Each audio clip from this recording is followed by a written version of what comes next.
And we are back for a little matinee action here tonight in the Garden.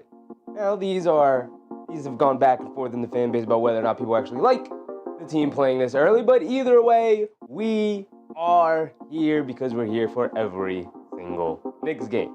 Let's go ahead and start the show. We got some things to talk about.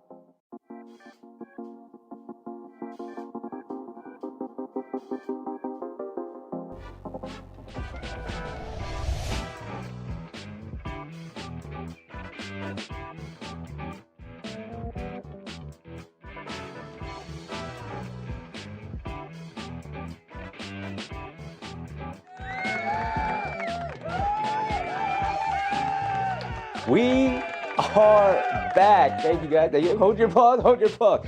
We are back here today to lay witness to the New York Knicks taking on the Orlando Magic. Now, we have played the Orlando Magic a handful of times already. 2 times, to be exact. Maybe not a handful, but 2 times already here in the early season, and taking them on for a 3rd time here in the Garden. First time we played them, got smacked up. Can't lie. Bad game. Okay, you know what? Sometimes you get smacked in the mouth. It's about how you respond. They go into Orlando for the 2nd time to see them, and they got smacked up again. Right in the mouth. Knicks hit the floor, and the man, they don't get back up, and the game ends in disappointing fashion. And so here tonight, in the 3rd matchup between these 2 teams, and we're not starting with Carlton Towns. We start with the captain. What are we doing? There we go. In the 3rd game between these 2 teams, here in the Garden, you would think that with OG Anunoby returning and Knicks finally inching closer to be just that much healthier, suddenly, guys go down yet again. Karl-Anthony Towns will not be playing tonight. He is out with calf tightness, is how they said it. And look, with the rash of injuries that have plagued the league and the abundance of a ruptured Achilles that have swept across the players these last couple of seasons specifically, once you hear calf tightness or calf strain or soreness or whatever, go to the bench. You're done for a while. No need to tempt fate. No need to be the big, strong, I'm going to play through it. Nope.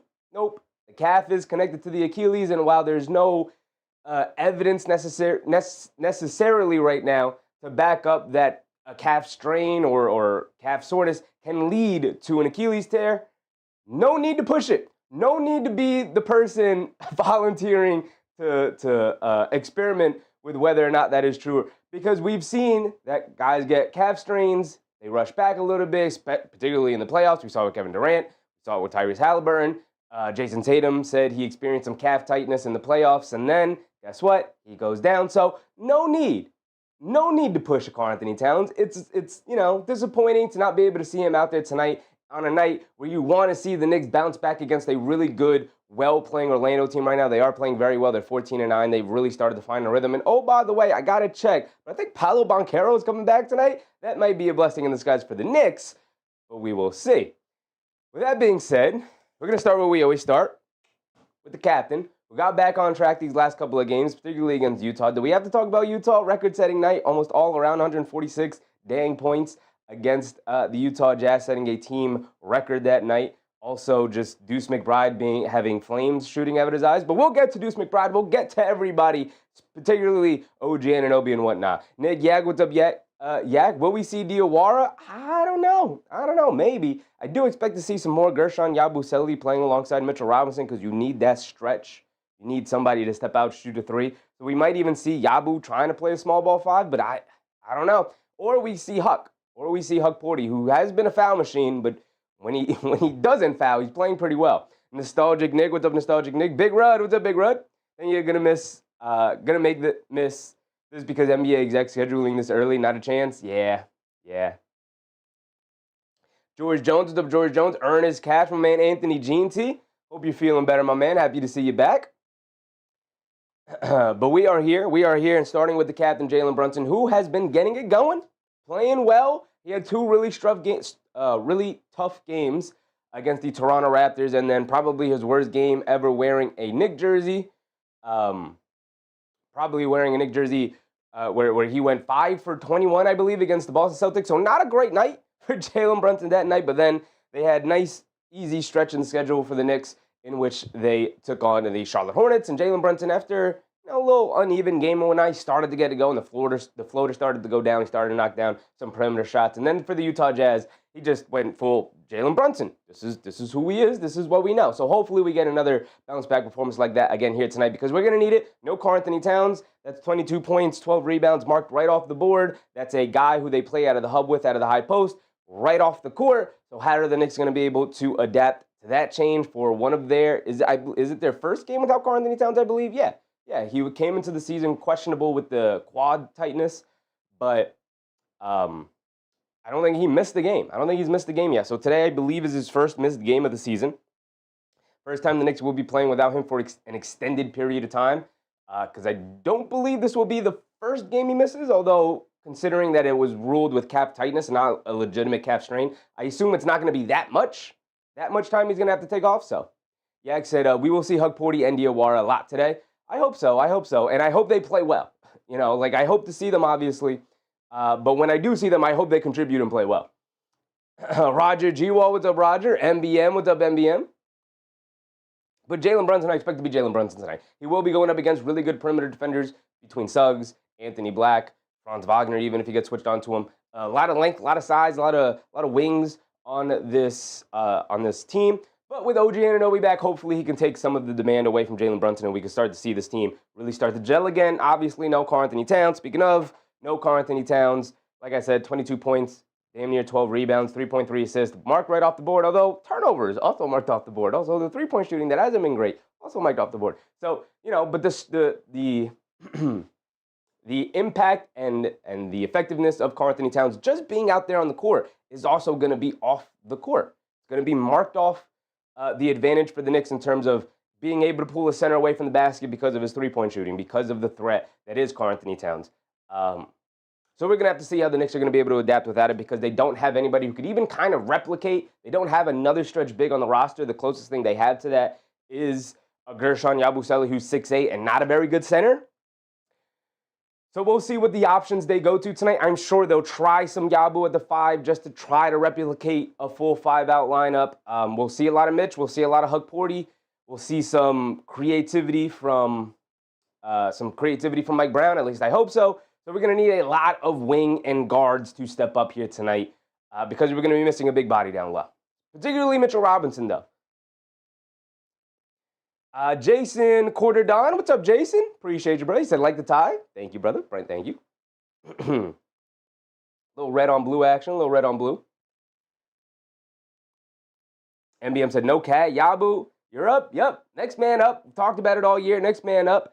Guys are going to miss games as the season goes on, particularly with the medical staff that they have. They're going to be conservative with their approach in terms of having players play through injuries. They'll pick and choose who plays through what.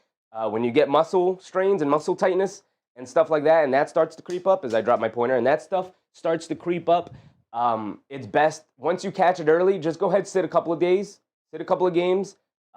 It sucks because this is a big game for the Knicks in terms of you lost to this team twice. You want to get another victory again. You want to put up a victory against them.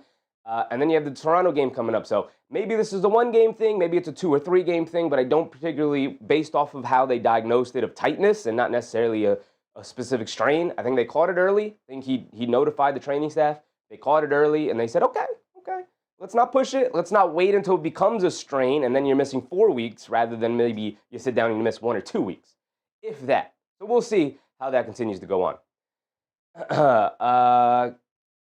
Kelevra Slevin? What's up, Kev?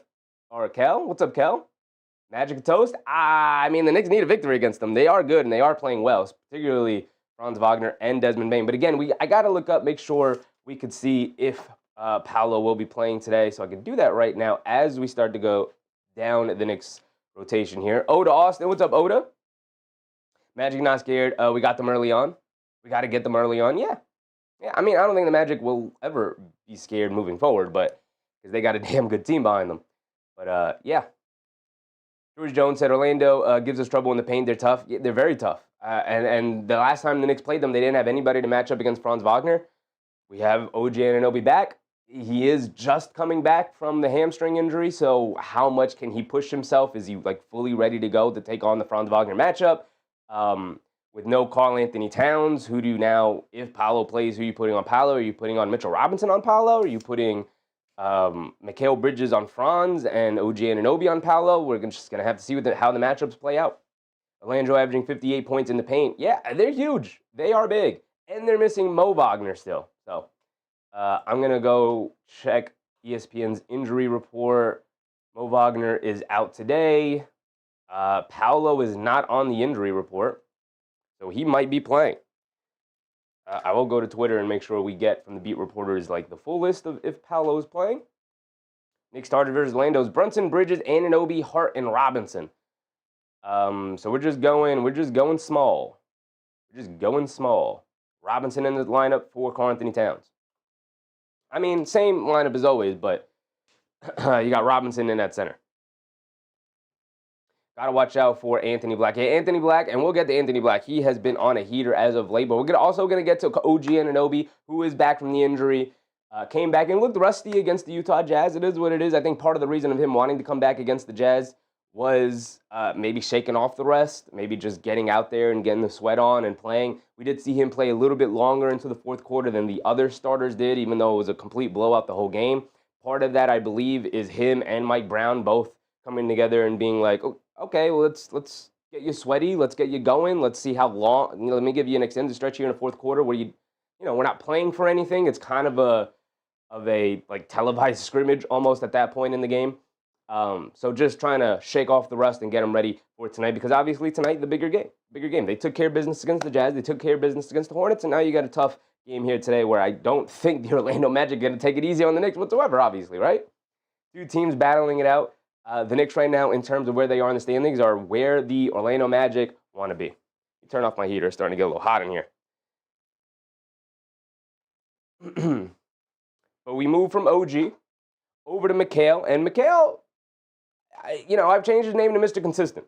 And we've talked about it. We've talked about it all season. Last year, a lot of people were spurned by the fact that he wasn't all that great, came out the year really, really slow. He got better as the season went on, but the defense wasn't there. The defense wasn't there at all either. Orlando, Magic power forward, warms up for his second game. Oh, it's his second game back from injury. Oh, so he's already back. He's been off the injury report for a while. So it's his second game back, same as OG Anunoby. So here we go. The Magic inching closer to being healthier, and the Knicks take a step back in terms of their health. So big, important game for the Knicks. It just gets that much harder. As a matter of fact, though, I didn't realize he was back already, but I do want to check out the previous game they played then and how often he played. But maybe we'll get to that when we get to Paolo Banchero. Speaking of Mikal Bridges, we know 17, 4.5 rebounds and assists. 44% from three-point range is the number that is most important to me, that and the field goal percentage. The two numbers most important to me, as well as maybe the points. But also the defensive playmaking. It's been the streak was recently snapped against the Utah Jazz. He had a streak going of two or more steals a game, or I believe it was 11 or 12 games straight he had it. The Knicks record, I think, was 13 by Mark Jackson. Maybe I could be wrong about that, but I know he didn't beat the record. And it was snapped against the Utah Jazz. So hopefully he gets back on track here tonight. Obviously, part of the reason why the streak was snapped, he did not have to play all that much, particularly in the second half, and he picked up 3 fouls in the first half and sat a large chunk of that. I think he only played 22 minutes against the Utah Jazz, so part of the reason why the streak was snapped. But here we go tonight. You're going to have to be locked in. Everybody got a nice rest against the Utah Jazz there. Brunson played 31 minutes. Josh Hart, I believe, played 28 minutes, the two most minutes played by the rotation players. So everybody should be nice and rested and ready to go. Yak said Wagner attacked the rim against us. Yeah, he did. I would assume we have OG Anunoby on Wagner, and now with Mitchell Robinson back in the starting lineup, you have Mitch as the rim protector down low, so we'll see.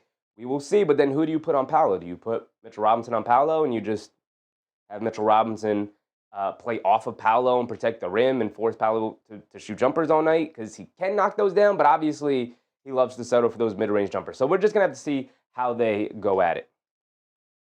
MBM said MB is an Iron Man. Defense is nice. Defense is finally, it's crazy because we're getting offensive Brooklyn Nets impact Mikal Bridges, but defensive Phoenix Suns impact from Mikal Bridges. So it's been a very nice combination of those eras in his career to kind of come together and give you what he's given you this year, because it's been fantastic. 44% for three-point ranges by far clears the next career high that he had, which I believe was 39%. He's shooting 44% so far this year. Fantastic shooting. And we'll get to fantastic shooting in a second. But we get to Mitchell Robinson, who's in the starting lineup tonight. And we have talked about recently how, for a while, Mitch's impact was leveling out to like not be so great, particularly because if he's not dominant defensively and dominant on the offensive glass, then he's not really giving you anything. And he, at that point, becomes a liability defensively, particularly because of the injuries and how big he is and the fact that he's put on muscle and he's not as quick as and off his feet as he used to be, doesn't have the vertical pop that he used to have and whatnot for a multitude of reasons. Age, injury history, and the fact that he's put on a lot more muscle in order to bang down low with the bigger guys. But Mitchell Robinson has been a liability defensively, particularly when he gets switched out the guards out on the perimeter. And it was something that earlier in his career was something that he was pretty decent at. He wasn't always like a world beater as a switch big, but he was pretty decent at it. He can keep a guy in front of you, could dare you to step back and shoot three, he'd give you enough space, and with his length, his quickness, and his athleticism, he'd still be able to give you a good closeout. He was really good on switches last year in the playoffs against the Boston Celtics, particularly against Jason Tatum. And so to see the way that he has just not been very good at it this year, part of it is, to me, is he's just not entirely locked in or focused yet. All the talk about Mitchell Robinson has been just get this guy to the playoffs and healthy, and then that's when it'll really matter when we have Mitch. So I think part of that mentality is also not having him go 100% on a nightly basis, but with Karl-Anthony Towns out, you got to step up, right? Next man up, and we need you to perform, especially against this team. It is an early matinee game, so the intensity can sometimes waver for these games because it's hard to like get yourself hyped up. When you're used to getting yourself hyped up around 7, 8 o'clock, and now you have to get yourself hyped up around 11 a.m., it is just a weird shock to the body where your routine is entirely thrown off and all those things. So hopefully the Knicks come out focused and ready to go, because this is an important game for them. And the Magic are not going to make it lightly for them, because if the Magic can go up 3-0 on the season series, Knicks are really setting themselves up behind the 8 ball there. Lionel Motors is up, Lionel. Didn't know this was a matinee. Yeah, unfortunately. I don't love the 12 o'clock start times, but here we are. Jason said, we'll find out how strong we are without Cat. The bench will surely be tested today. Yeah, it is. Thankfully, we did get OG Anunoby back, so the depth isn't going to be hurt too much, but the Knicks are already small in terms of the bigs they can go to, so. Sean Collins of Sean? Sean? 10 out of 10, sure. I'm like slipping all over my words. Hold on. Let me get some water. Mark said way too early. Don't love these 12 o'clock start times. Don't love them. Miss Mar, what's up, Miss Mar? Best way to start off the Sunday. Appreciate you. Let's do it. Good Knicks game, right? We can get the Knicks game out of the way, and then we can jump right to football the rest of the Sunday. At least it's not like 3:30 right in the smack dab in the middle of football. So we can get the Knicks game, get this one out of the way, Knicks can pick up a nice victory, and then we can go on to watching football. It's a must-win, just saying. Yeah, I mean, I'm never going to subscribe to the must-wins, but it's as close to a must-win as you can get. I agree about that. Angel, what's up, Angel? Good morning. Yeah, it is. It does essentially feel like morning. Obviously, we could be in different time zones and whatnot, but even here on the East Coast, we're almost at 12 o'clock noon. It still feels like morning. But Josh Hart, we get to Josh Hart. Josh Hart didn't have to really do anything against the Utah Jazz. Josh Hart is a chaos engine. Describe him as that a multitude of times. That is my nickname for him, Josh, the chaos engine, Josh Hart, because he's talked about it. He just runs around and tries to make things happen. Obviously, he's being funny and facetious about that, but at 12 points per game, almost 8 rebounds, 5 assists, he's a triple-double threat on any given night. He's going to have a big burden on his shoulders without Karl-Anthony Towns to really help out on the glass. Obviously, he's always helping out on the glass, but with no Karl-Anthony Towns, that's 12 rebounds wiped off by one player. So Mitch is going to have to step up. Josh Hart is going to step up. Yabusele is going to have to step up, who I assume is going to get a bigger opportunity tonight with Towns out. And then whoever we bring off the bench, I think it's going to be Hug Porty, but we'll see. He's going to have to step up as well in terms of helping out on the glass, because the Orlando Magic are very, very, very big, as we'll get to. Robert, what's up, Rob? Sergeant Bobby to the Knicks. What's up, buddy? What's up, Rob? Knicks 127, Magic 124. A barn burner of a game, huh, Rob? Woo, man, I don't know if our hearts can take it, but let's get to it. As long as the Knicks walk away with a victory, right? And we get to the human flamethrower, the human torch, as some have started to call him, Deuce McBride, who I have to update the three-point percentage. As a matter of fact, he's shooting it so well that I want to view what his three-point shooting is at this point. He knocked down 7 threes against the Utah Jazz the other night. So if I go over to the roster and I go to Deuce McBride and I check out what his percentage is now, I assume it's closer to like 46%. As a matter of fact, I do remember, I think, seeing that online, people updating his shooting stats now. He's shooting at 44.8% from the field. Obviously, the three-point shooting has helped that go up, but he's now shooting it at 46.2% this season from three-point range. It's crazy to be at 44% and continue to shoot it so well that this number actually continues to go up. I think he's either 8th or maybe he was 8th and then maybe he's jumped up to 6th in three-point shooting percentage across the entire league, which is also crazy, by the way, that you could be shooting at 46% and still not be top 5 in the NBA in three-point percentage. But, you know, that's the league we are in today. OKC, what's up, OKC? Zoodles, what's up, Zoodles? Is this a game where the first 160 wins? Probably not. Probably not. The Magic are a pretty good defensive team. Eamon Owens, what's up, Eamon? Jason, what's up, Jason? I don't even have the game up, so let me go ahead and get the game up. I'm slagging on that.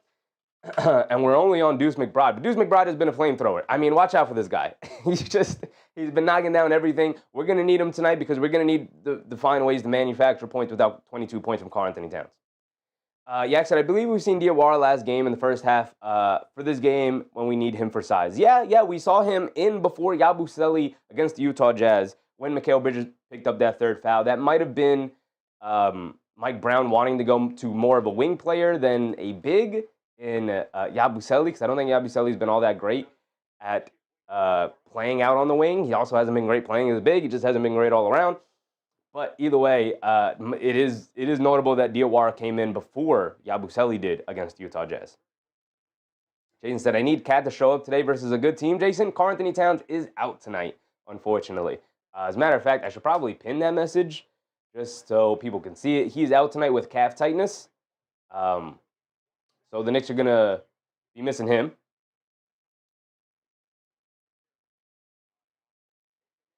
Yak said, I read that one already. Yeah, he's out with calf tightness. You know, by diagnosing it as calf tightness, it makes me think that it's not that big of a deal, and they caught him with calf issues before it became a full muscle strain or a tear or anything like that. So with the rise of Achilles tears, they're not going to play around with a calf injury. You know, whether or not those two injuries can be linked, they're not going to play around with it, especially for a 7-footer. Just go ahead, rest it. Hopefully it's only a couple of games and not what usually a calf strain means, which is closer to like 3 to 4 weeks. Jason said, man, Cat running from the smoke. Yeah, I mean, the medical stat, once you talk about, hey, my calf isn't feeling great, you're done. You're done. I mean, Damian Lillard, Tyrese Halliburton, Jason Tatum, Kevin Durant, 4 star players, if not superstar players, out after a calf strains or calf tightness or whatever, or just calf not feeling great, and then you go out and play anyway, and then the Achilles tears, yeah, we're done. We're done messing around with calf injuries. If you report a calf injury, you're sitting on the bench. You're done. You're done for a while. Nick Yak said, game is on what station? I do believe it's just an MSG Network game. I don't think it's a national TV game. I can check for you real quick. Yak, if we go over to the ESPN and check out the game. Yeah, it's just a local TV game, not on NBA TV. It's not on NBC or anything like that. It's just simply an MSG Network game. So I'm watching it on the Gotham Sports app, and it's obviously not the greatest way to watch it, but it is the simplest way for me to watch it and the most reliable way. Jason said, calf strain medically equals a physical tear in the muscle. That's why they're so deadly. People underestimate the word strain. Yeah, and they also didn't diagnose it as a strain, though, Jason. They said calf tightness, which hopefully that means he told medical staff, hey, my calf isn't feeling great, and they examined it, and they were like, okay, it's not a strain, but if you're feeling calf tightness, let's not wait. Let's just put you on rest right away, and let's not wait for it to strain and tear, like you said. Let's just go ahead and sit you down. It's not a calf strain. At least that's not what they reported. They reported a calf tightness is why he's out tonight, which, you know, I think is worth noting. It's tightness, not a strain. C. Tyler, what's up, C. Tyler? SKOE, what's up, SK? Giannis calf strain, cat calf strain? It's not a strain. Not a strain. Step down from a strain, I would say. But yeah, I don't think Giannis to the Knicks is happening though. Definitely a long way to go. Jason said, "Thanks for the clarification. I return to my previous statement. Cat running from the smoke."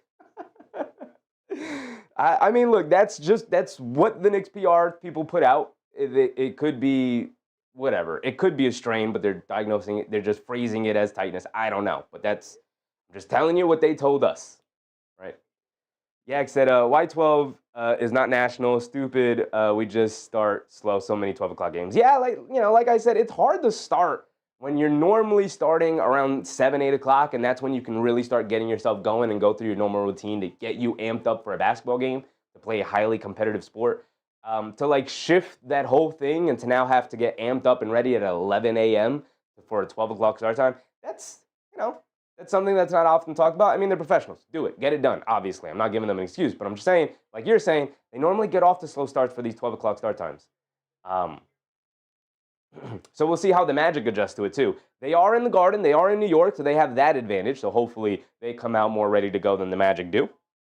But we jump to Jordan Clarkson. I'm lacking on the pregame here because there's so much to talk about. But we get to Jordan Clarkson, who had a nice game against the Utah Jazz, like everybody did. If you didn't have a nice game against the Utah Jazz that night, I'm worried for you. But he had a nice game against Utah Jazz. Hopefully that gets him back on track after a really, really rough patch for Jordan Clarkson. We need him scoring off the bench, especially on a night where you're dropping 22 points from Karl-Anthony Towns because he's out. You need Jordan Clarkson to come in and give you buckets. This is a tough perimeter defensive team, so I'm not too confident in his ability to do that tonight. But if there's anything Jordan Clarkson can do, is he can get hot in the weirdest of times. So I need you to get hot, JC. I know you have it in you. Need you to have a good game tonight. Whether it's scoring or playmaking or just your all-around effort and infectious energy, I need you to bring something positive to the table tonight.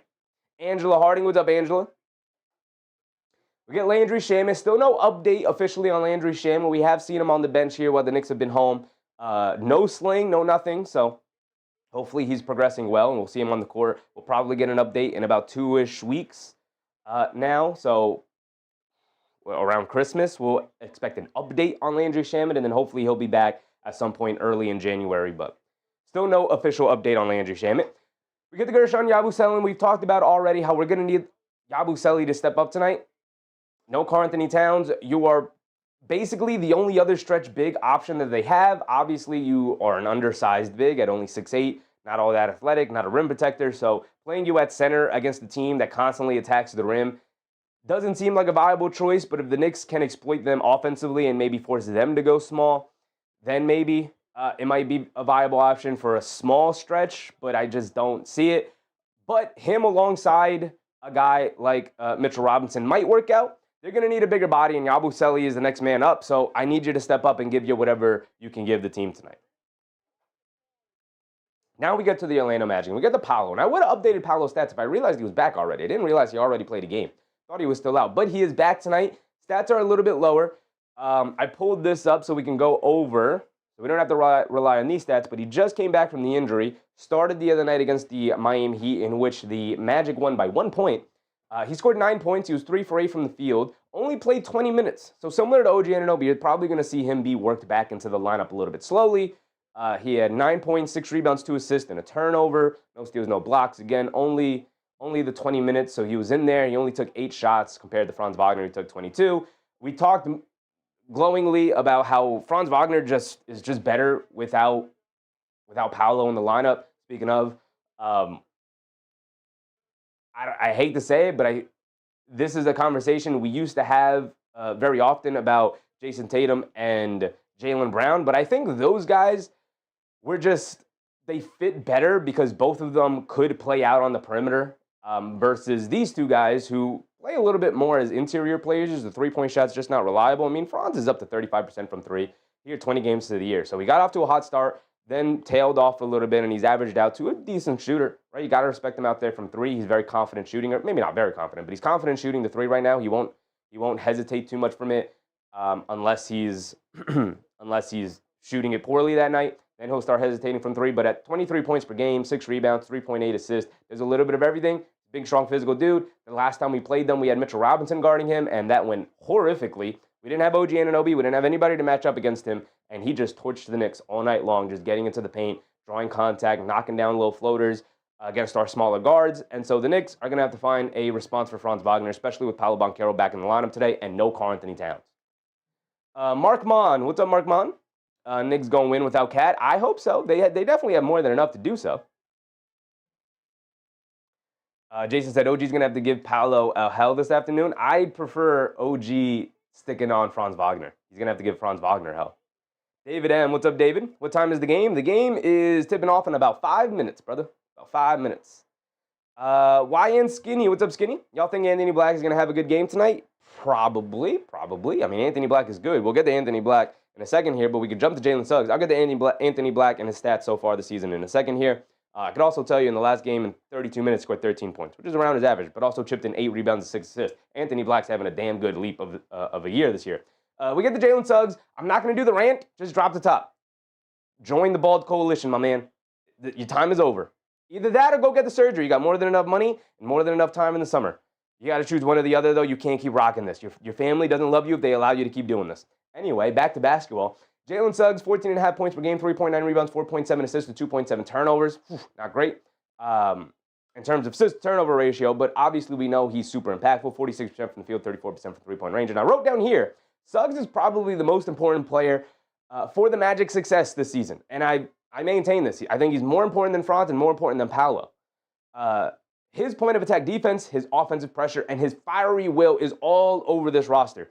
When he's out there and he plays, the team, like he is the tide that lifts all the ships on the team. The team plays significantly better when Jalen Suggs is healthy and out there. And obviously to start the year, he was on a minutes restriction. Now as the season has gone on, I think he's fully off the minutes restriction. At least he should be, 20-plus games to the year now. But he's the guy who sets the tone.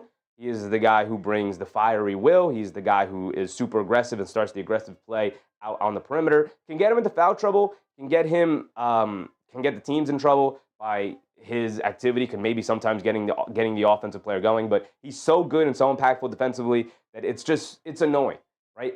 29 other fan bases hate Jalen Suggs. The Orlando Magic team love Jalen Suggs. He's the kind of guy you hate when you play against him, but once he's on your team, you'll love him forever because he's such an instigator.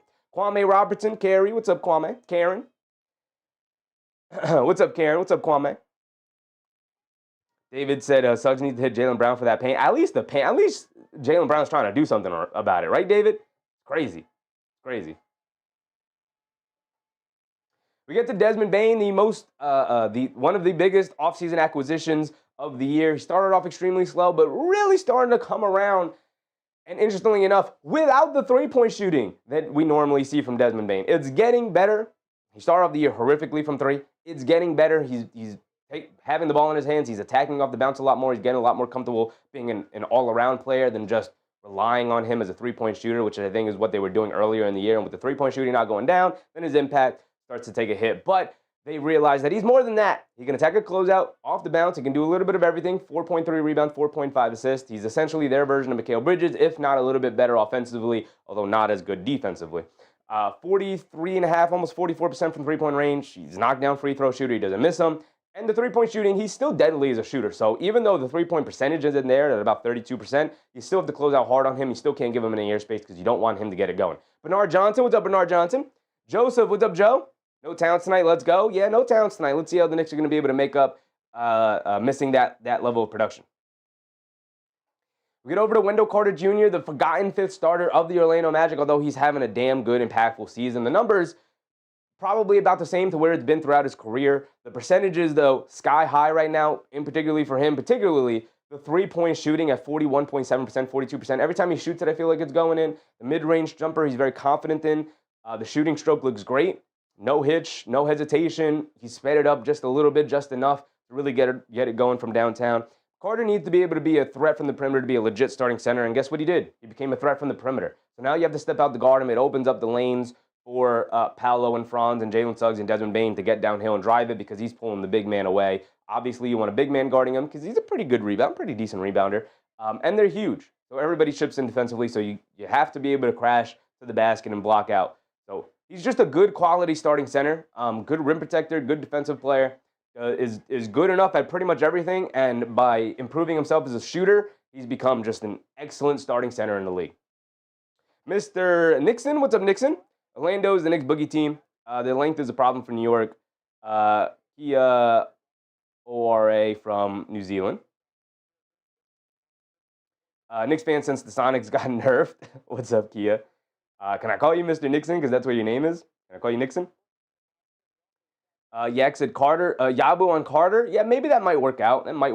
But Carter's a good, strong rebounder. If he sees Yabu selling on him, Yabu's going to have to really get down low to box him out. I know Yabu's a big, strong dude too, but, not a natural center, obviously. So Yabu on Carter might be able to work.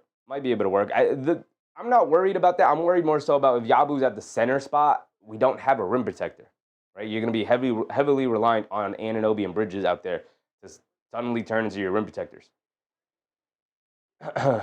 Mark Mon said, I'm from New Zealand as well. Oh, what's up, Mark? Mark and Nixon? Watching this game at 6 a.m. is crazy. Well, welcome, guys. Appreciate you. Appreciate the dedication tuning into these Knicks games, these early Knicks games for you guys. And I thought 12 a.m. was early for me. Joseph said, Knicks need to win this game. We can't lose 3 games to Orlando. That's not going to cut it. Yeah, I mean, look, everybody said the same thing last year when the Knicks lost the season series, all 4 games in blowout fashion to the Boston Celtics, and then what happened in the playoffs. Now, you don't want to have to rely on that 2 years in a row. And there was some crazy things that benefited the Knicks in terms of the Celtics shooting and whatnot in that playoff series. But either way, it's all about gathering intel, gathering information, throwing in the context around of you had a game where you missed Anunoby, you had a game where you missed Karl-Anthony Towns. Also in the fact that the Magic are leading the series 2-0 now, with 2 more games coming up against the Magic, obviously one tonight and then one a little bit later on in the season. So you don't want to go down 0-3. You don't want a repeat of what happened last year. But you don't want a repeat of what happened last year, but you don't want to take on too much of an importance for a, December 7th game. It's important, but it's not like do or die. It's as close to a must-win game as you can get for a regular season game. I'll tell you that. It is. D-Raz, what's up, D-Raz? Feel like it's been a while, brother. What's up? Mr. Nixon said, Knicks are the team to beat in these playoffs? Absolutely. Oh, I didn't talk about Anthony Black. Anthony Black's been absolutely fantastic. We're getting ready for the tip-off here. I'm slacking. I'm too slow for the pregame here. 13.1 points per game, 3.6 rebounds, 3 assists. He does a little bit of everything. He's had a career season so far. He's actually knocking down the 3 at a rate that's probably a little bit better than what the percentage is showing. You don't want to leave him open from 3. He killed the Knicks the last time they played them. We've seen him be excellent. Other guys to talk about, Mo Wagner's out with the injury still, and we get Tristan Da Silva, who is just a really good wing off the bench. With that being said, let's get to the tip-off. The Knicks win the tip, and we are off and running, and I did not... hopefully that's the score tonight, but this is the Utah Jazz score. Did not reset the timer there. But Brunson has it on the right wing, coming to his left. Gets it over to Bridges, down the lane, scoop play with the right hand, and that's one way to get it. Nice off-ball screening from the Knicks, gets Bridges open, curling to the rim, and he gets it to go. And now Paolo Banchero is going to bring it down. Game starts 2-0. Love to see it. Now we're fully set up and ready to go. Banchero on the right wing, being guarded by Josh Hart, coming to his right, pocket pass to Wendell Carter Jr. Bridges jumps the lane, knocks the ball loose, but they call a foul on Bridges. Bridges has been in some foul trouble as of late. Already 1 foul call on Bridges. Don't love to see that. Haitian Mike, what's up, Haitian Mike? Looking sharp, my guy. Appreciate you, man. Appreciate you.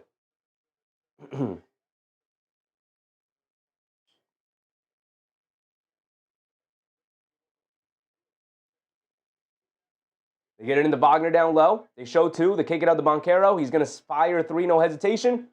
Can't get it to go, and that's excellent defense from the Knicks. Help off of Banchero, and they're starting Josh Hart on Banchero, by the way. Help off of Banchero and force him to knock down jumpers. They swing it over to Bridges in the paint. Low fall away over Bane. 2 for 2 from Mikal Bridges. He's taking that Bane matchup seriously tonight. Hit ahead to Wagner on the right wing, being guarded by Anunoby. The Demon. Wagner on the right wing, jab step coming to his left. Driving it down, stop, half spin, kicks it out to Bane. Driving to his right, loses the handle, picks it back up, shovels it out to Banchero. He's open from the right corner, and he knocks that one down. Too much space, too much time.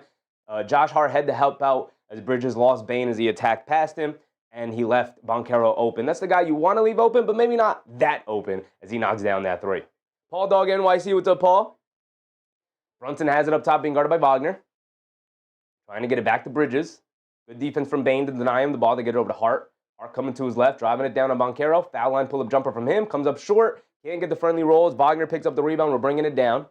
Wagner has it up top. Bronson's going to pick him up for some reason. They swing it out. Wendell Carter Jr. catches. Pump fakes. Back out to Wagner. Wide open straightaway 3. Comes up short on it, but gets a friendly bounce off the front of the rim, and he gets it to drop down. And that's 2 threes for the Orlando Magic off of wide open looks. You can't leave them that wide open, right?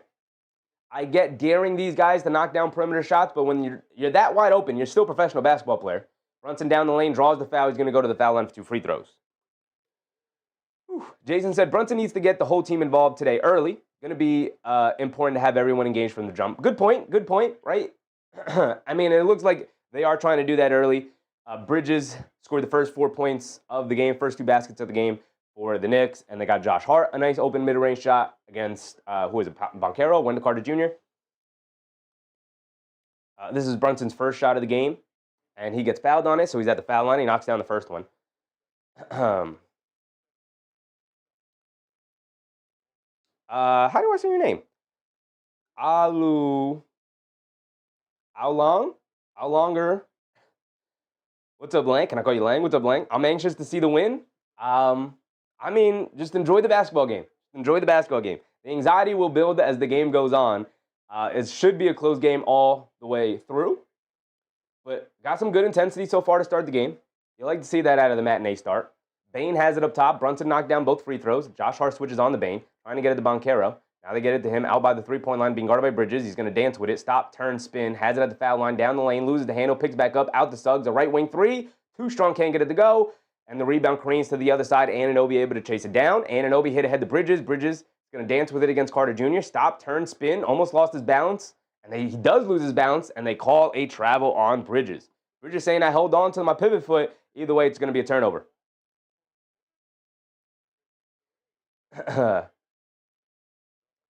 Bane bringing it down. Has it on the right wing. Now up top, coming to his right off the screen. In the corner to Banchero. Jab step, coming to his left against Josh Hart. Up top, Wendell Carter Jr. catches pump fakes. Hands it off to Suggs. Suggs driving to his right, down the lane. Bump Euro, puts up the floater, gets it to go. If you're Robinson, you got to come over and contest that. If you're Robinson. Brunson has it on the right wing, looking to answer. Blows right past Suggs into the lane. Throws up the high floater off glass, gets it to go. And anything you can do, I can do better, brother. We can go back at it all night long because I'll win this offensive matchup. Bane bringing it down the other way against Bridges, coming to his left off the Banchero screen. Pocket pass to Banchero, wide open down the lane. Kicks it out to Wagner in the corner. They run him off the line to the basket. Franz Wagner misses the dunk. Good contest from OG Anunoby. Doesn't give up on the play. Hit head to Brunson on the fast break. Scoop play with the left hand. Can't get it to go. But a foul call on Desmond Bane. I believe his second. And Brunson takes a really hard fall to the floor. Seems going to be all right. He's just going to take a second to catch his breath. But he'll go to the foul line for 2 free throws.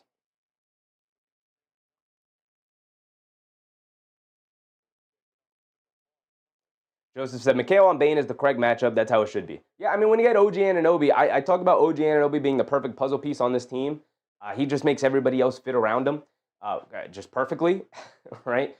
You can match up exactly the way you want to match up with Anunoby in the lineup because he can take the matchups like Wagner. You could survive with Josh Hart and Banchero, especially with Banchero just coming back from the injury. And then obviously you have Bridges to be able to chase around Bane at that point, right? So Brunson back to the foul line for his 3rd and 4th free throws of the game. He knocked down the first one. He's got another one coming. Knicks take a 1-point lead. Anthony said, can men be men and stop with the fake pretty hair? Hey, man, some people like hair. Some people like their hair. Why is it not manly to have pretty hair, man?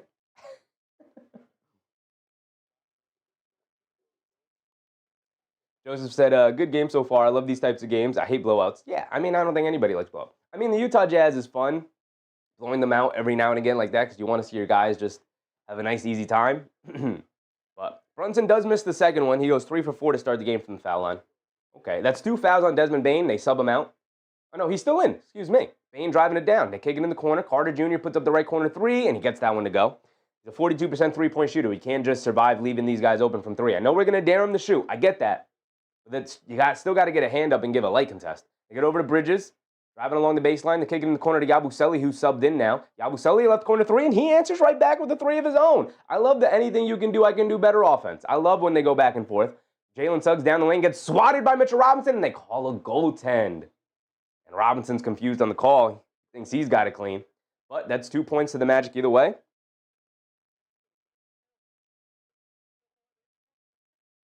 That's really close. It looked like Robinson touched it just as it hit the backboard. Maybe he knocked it off the backboard. Either way, It's ruled the goaltend, so that's 2 points to the Magic. Hart gets it over to Robinson. Robinson has it up top, hands it off to Bridges, coming to his right. At the foul line, he's open, puts up the little pull-up jumper, can't get it to go. Battle on the glass for the rebound. Robinson knocked it in the air, and Yabusele knocked it back out. Josh Hart with the floater, can't get it to go. Robinson the offensive rebound and the putback, but they call a foul and the push off of Mitchell Robinson. Come on. That's just big men being big men down low. Come on.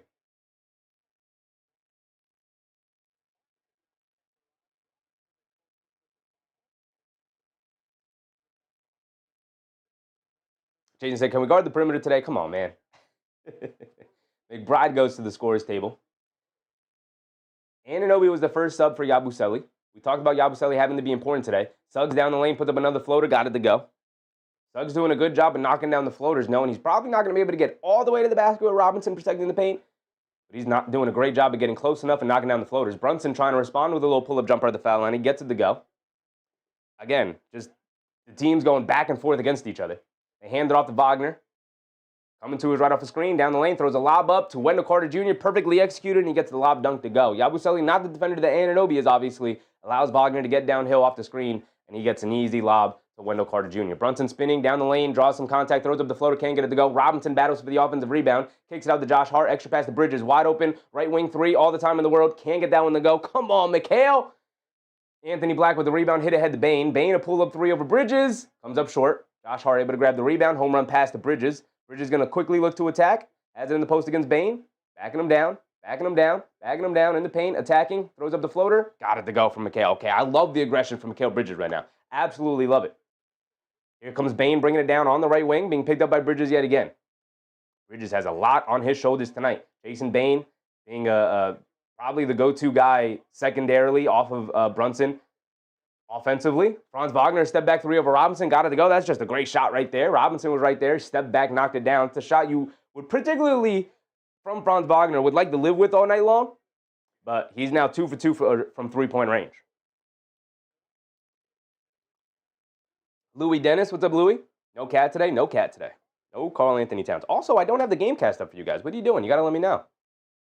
Got to be like Sheffy, throw the game cast up. Curly Davies, what's up, Curly? Is this the first time we're seeing you this season, my man? I know. Because of your time zone, you could really only make the live streams during the early games. I was wondering if we were going to see you today, my man.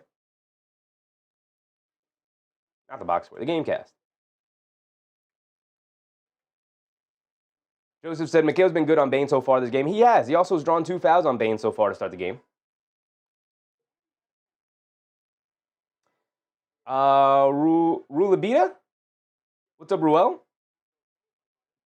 Jason Sked, they called that Wagner shot at 2. Oh, they did. Oh, they did. I see. So it's 19-16, 3-point game, still one possession. Curly Davis said, first of the season, I love the midday tip-offs. Yeah. I mean, they're great for you. Not so great for me.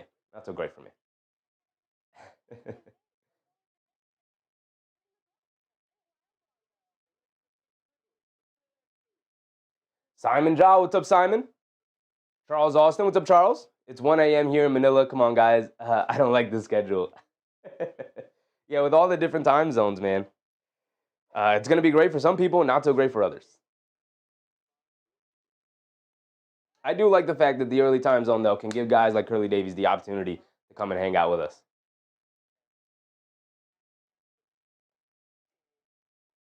Joseph said, I'm glad this game is early. I hate waiting so long for games. I won't mind Sunday early games. It's when we get to, like, Saturday, sometimes, like, middle of the week, like a Tuesday or a Wednesday on holidays, they'll do early game starts. Don't love those. Kerry Cox, what's up, Kerry? Happy holidays to you, my brother. Do Kwon, what's up, Do Kwon? Boncaro hasn't scored. You have him down for 3 points. I have him down for 3 points, Boncaro. I have Boncaro down for 3 points. I don't keep track of player points. Boncaro has scored 3 points. So he knocked down a corner 3. Do Kwon. Kerry said, Knicks don't play well in early games. They don't. We talked about maybe some of the reasons why. I mean, having a routine to get yourself amped up for a 7 to 8 o'clock tip-off time, and then suddenly having to change your routine up to get yourself ready for a 12 a.m. tip-off time or 12 p.m. technically, right? Noon tip-off time is just weird. It's different. It's early in the day. You probably, a lot of these guys probably sleep till like 8, 9 a.m. Before they start the day. Depending, obviously. Some guys like to wake up early. Some guys like to wake up a little bit later, whatever. But it just fundamentally changes up your routine. You got to get ready earlier. You got to get like your pregame self ready to go. You probably can't eat your regular pregame meal, stuff like that. So it's just different. Here we go. A little over 6 minutes to go. Almost to the halfway point. McBride is in the game. Has it up top. Being guarded by Carter Jr. on the switch. McBride's going to drive it down. Leans in. Foul line pull-up jumper over Carter Jr. Right into the game. An immediate bucket from Deuce McBride, who has just been in fuego. It's 19-18. They did rule that Wagner 3 long 2. They get it over to Carter Jr. Catches, pump fakes, blows by Robinson to the basket, misses the layup, but the second foul, Mikal Bridges. Mitch, stop going for the pump fakes, big dog. I don't know what else to tell you. He wants to shoot that mid-range jumper over you. Let him shoot that mid-range jumper over you. Instead, he's going to go to the foul line for 2 free throws, and that's now 2 fouls on Mikal Bridges. Don't like it. You're putting your teammates in a bad spot by going for these pump fakes. Mark L, what's up, Mark? Doquan said they didn't give him credit for the shot, man. I just checked the stats. These 0 points. Then they are incorrect. We are literally watching the game. They gave him 3 points. They threw up on the board. Says it right here, brother. Says it right here. I don't know what to tell you. You're on ESPN. Paolo Banchero's 3 points.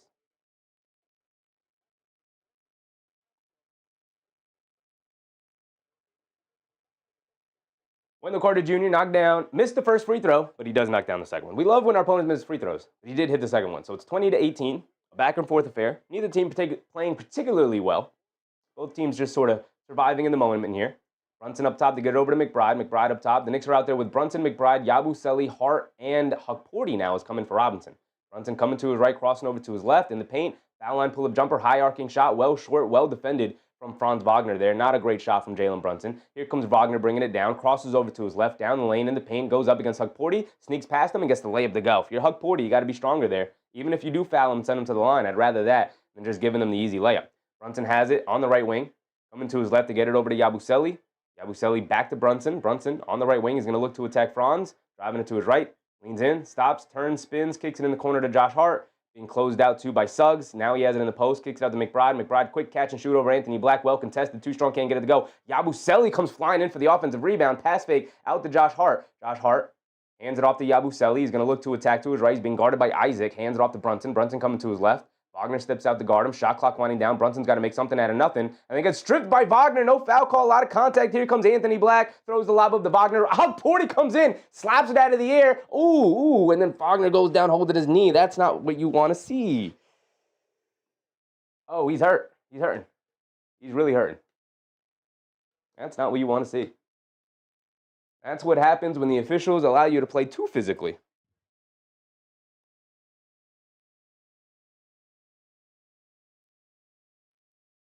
Oh, he's down hurting bad. He is down hurting bad. Mark said they're probably going to look at it. Yeah, I mean, I want to look at it. And just, was it reckless? I mean, they throw the lob up, hits him in the air, and then he kind of just falls awkwardly. I mean, Hukporti doesn't land on top of him. He bumps him in the air, and then he lands awkwardly. Oh, okay. So when he lands awkwardly, he lands like on his feet like this in a crouched position. His right leg slips out from under him, and then all the pressure falls on his left knee, which I think is the injured knee. But he's on the floor. He's still on the floor. He's in pain. You hope it's not too serious, but Mark said Huck was out of control. I don't know if he was out of control. I think he was just hustling down. It's like a chase down block. If anything, I mean, you don't want to make contact with a guy who's jumping in the air. That's number one. So Hukporti's in the wrong there. That's when a guy is most vulnerable. You don't want to jump up in the air and knock a guy out of it. But I don't think he necessarily did that. Anthony Black there throws a lob up with two guys who are right behind Wagner. Not a great decision. You put your guy in a vulnerable spot there. So Wagner gets helped up, and he's going to be helped back to the locker room. Not what you want to see. He was having a fantastic season. Mark said he felt bad, that's for sure. Yeah. I mean, nobody wants to hurt somebody during a basketball game.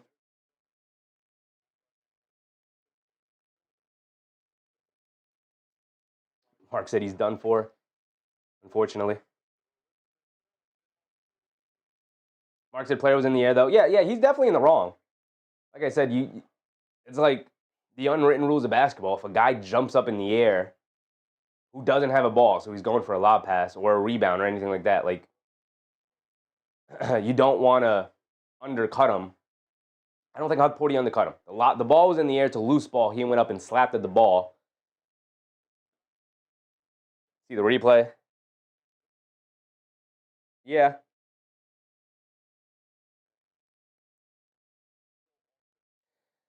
Yeah, okay, so he doesn't... I don't think it's a dirty play from Hugporty. He's in the wrong. You don't jump over the back of a guy like that who's going up for a lob. The issue is how Franz Wagner landed, right? So because he got hit out of the air, turned his body a little bit, he lands, his right leg slips out from under him, and so all the pressure lands on his left leg as it's already bent. He falls down. Knee makes contact with the floor. His knee is completely compressed there underneath his body pressure as he's falling down, and that's unfortunate. So here we go. They're jumping right back into the game here. They kick it out to Suggs. Foul on Hugporty, but it's side out of bounds.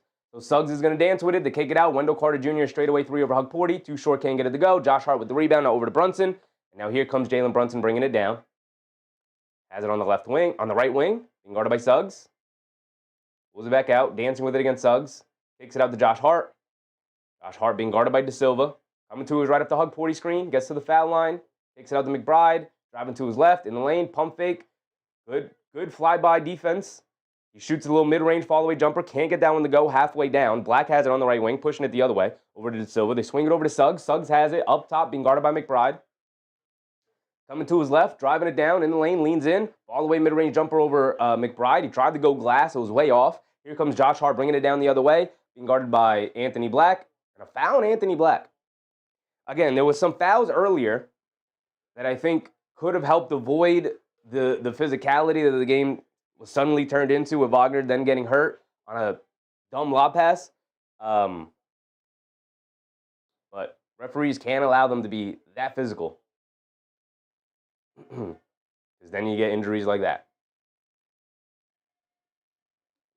Hugporty fakes the handoff, drives it down, kicks it out to an open Yabusele, right corner three. Yabusele 2 for 3 from three-point range. And tonight is definitely the night you could use a big breakout game from Gershon Yabusele.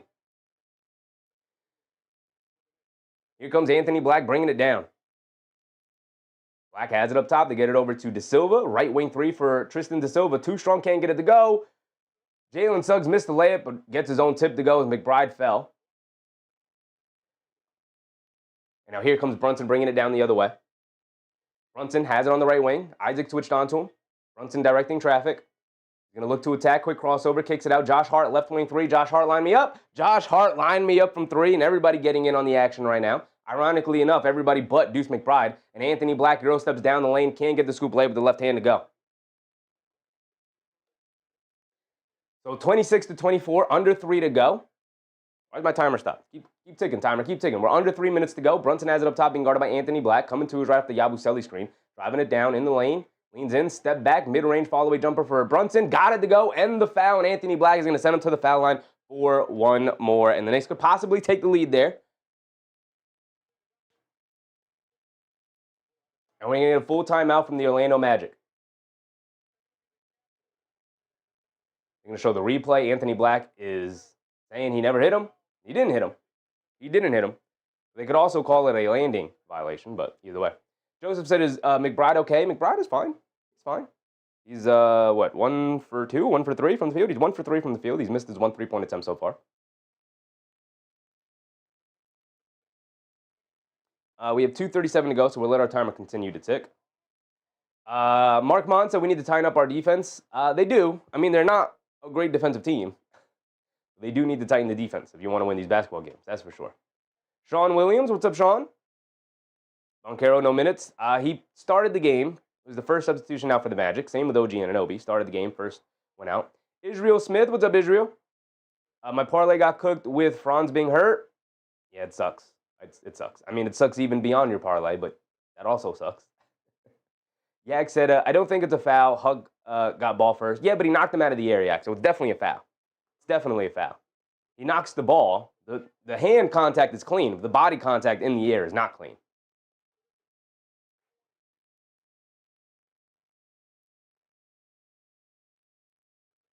I don't think it was a dirty play, though. Like, I don't think Huck Porty recklessly knocked him out of the air.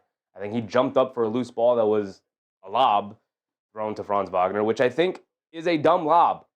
There's two guys running back to contest what should have been a regular pass or an Anthony Black layup against Jalen Brunson. Instead, he tried to get fancy, threw a bad lob pass to Franz Wagner. Porty was there, jumped for it. I don't think it was a reckless play. You throw a lob as a big man, you go up and try to slap the lob pass out of the air. That's what Huck Porty did. He made contact with the ball by slapping it out of the air, but he made body contact with Banchero. And then Banchero getting knocked out of the air, twisting in the air a little bit, comes down awkwardly as his right foot slips out from under him. And that's what ultimately ends up with the injury in the left knee. Darnell, what's up, Darnell? Mr. Special Situations, what's up, Special? Chi-Chi, what's up, Chi-Chi? Huck Porty just messed up my parlay. Had Wagner for PRA. I bet on them. They double crossed me. If I bet against them, they still cross me. Damn. Oh, man. Jason, what's Yabu's season high this year for points? I think he said it against the Utah Jazz where he had 11. I think he had 11 against the Jazz. K. Hayes said it was close, but he didn't touch him. He did. The body contact touched him. Franz Wagner, like, takes the contact. Huck Porty comes over the back, takes the contact, and twists a little bit in the air, and then kind of covers his head to make sure Huck Porty doesn't land on him. Huck Porty doesn't land on him, but Wagner loses his balance on the landing, and he has an awkward landing. All the pressure comes down on his left leg, and he goes out with the knee injury. Carrie said we should have called up our Westchester center. Who is our Westchester center? I don't even know who it is. Astro Jack, what's up, Astro? Skinny said, will they reboot the pick because of the injury? What do you mean? Kay Hazy said, I'm in Anthony Black. With the contact of Anthony Black on the jumper. Yes, it was close. I don't think he touched him. But Brunson gets the foul line anyway. And you know what? Ball doesn't lie. Ball doesn't lie as Brunson misses a free throw. But OG Anunoby out-hustles the Magic to the ball and knocks it off of the Magic. So the Knicks will retain possession here. Oh, no, they don't. Orlando gets the ball back. Never mind.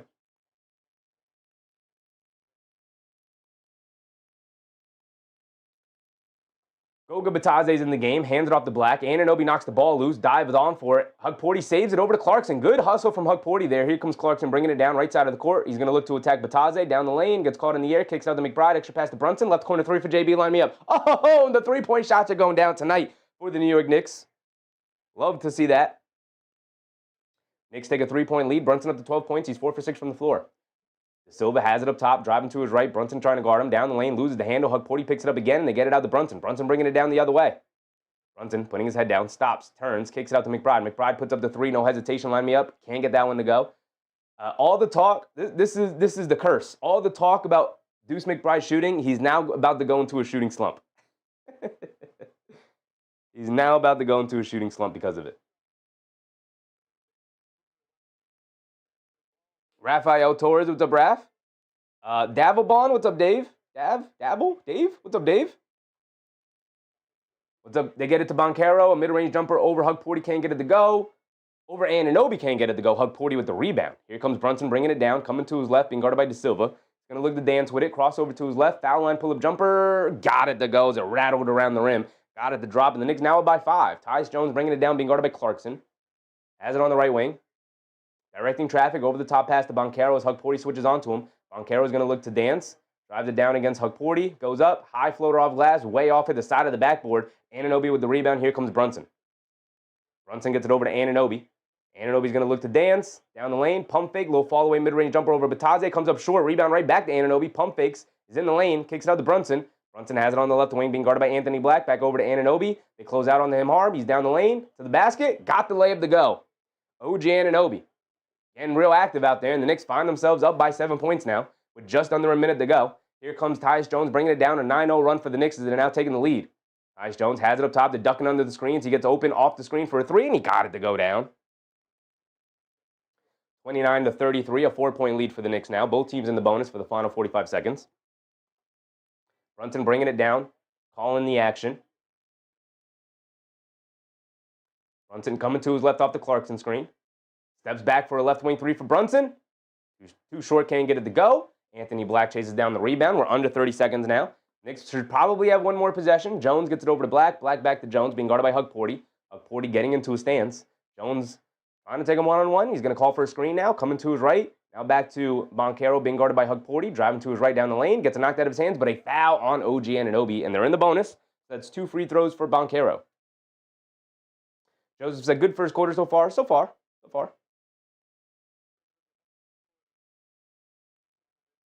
Jackson Hyera. Jackson H. Guerra. What's up, Jackson? Curly Davis said, what a couple of minutes. Let's go, Knicks.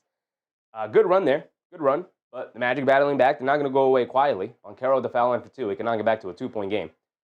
Knocks down the first one. He's got another one coming. Try hard Steve. What's up, Steve? I didn't see the fall. Did it look like the Baird injury where it could be just a strain?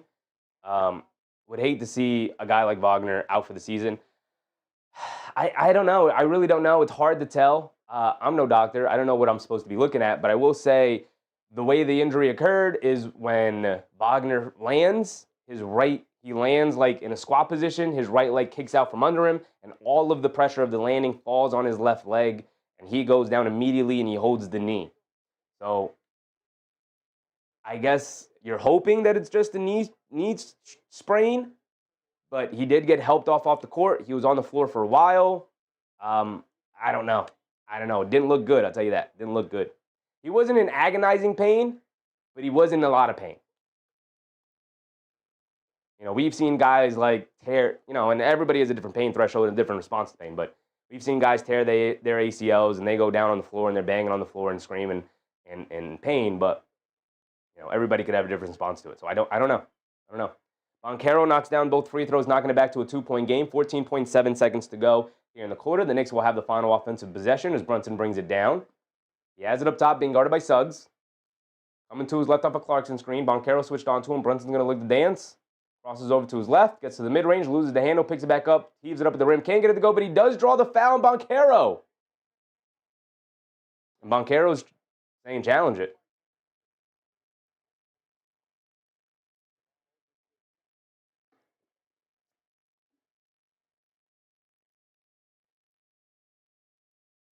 And so they're going to go challenge it.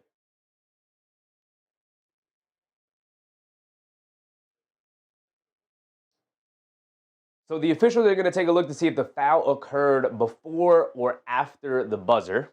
So the Orlando Magic initially wanted to use their challenge, but the refs are going to review it on themselves. So the Magic don't have to challenge it. The refs, it's an officially ruled challenge here. So the foul does occur. Boncaro makes contact with Brunson's body. Brunson was off balance already. So I assume they're not going to change it to a non-foul call. They're just checking to see if it comes before or after the buzzer.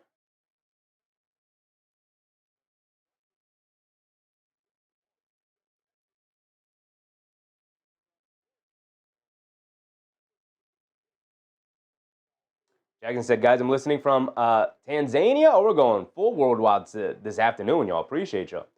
Clyde, what's up, Clyde? Franz got injured, unfortunately, Clyde. Franz is probably out for the rest of the day, and hopefully it's not too serious where he's out for the season, but it did not look good.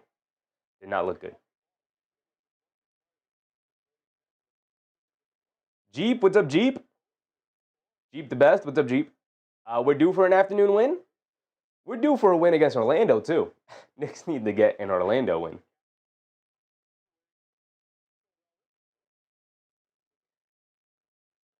Flex Hart Mozart, what's up, Flex? Franz got hurt. Franz, unfortunately, did get hurt, and it looked pretty serious from what we could see. I'll look online to see if there's any ruling based, if they've said anything about the injury, but obviously, we're probably not going to get a full diagnosis until they can run some tests on him. Brunson knocks down the first free throw. He's missed a couple of free throws tonight already. Doug Fresh, what's up, Doug? I just want the win, period. Yeah, any win would be fine. 1 point, 10 points, 50 points. Just give me a win today.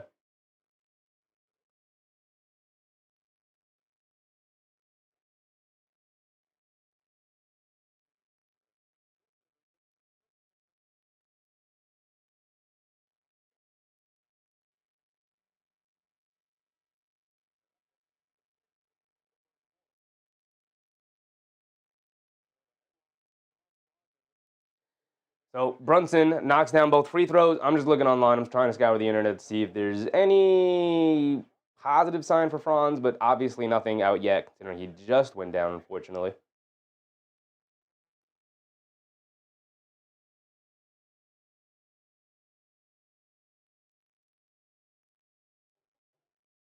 Curly Davis said, decent quarter.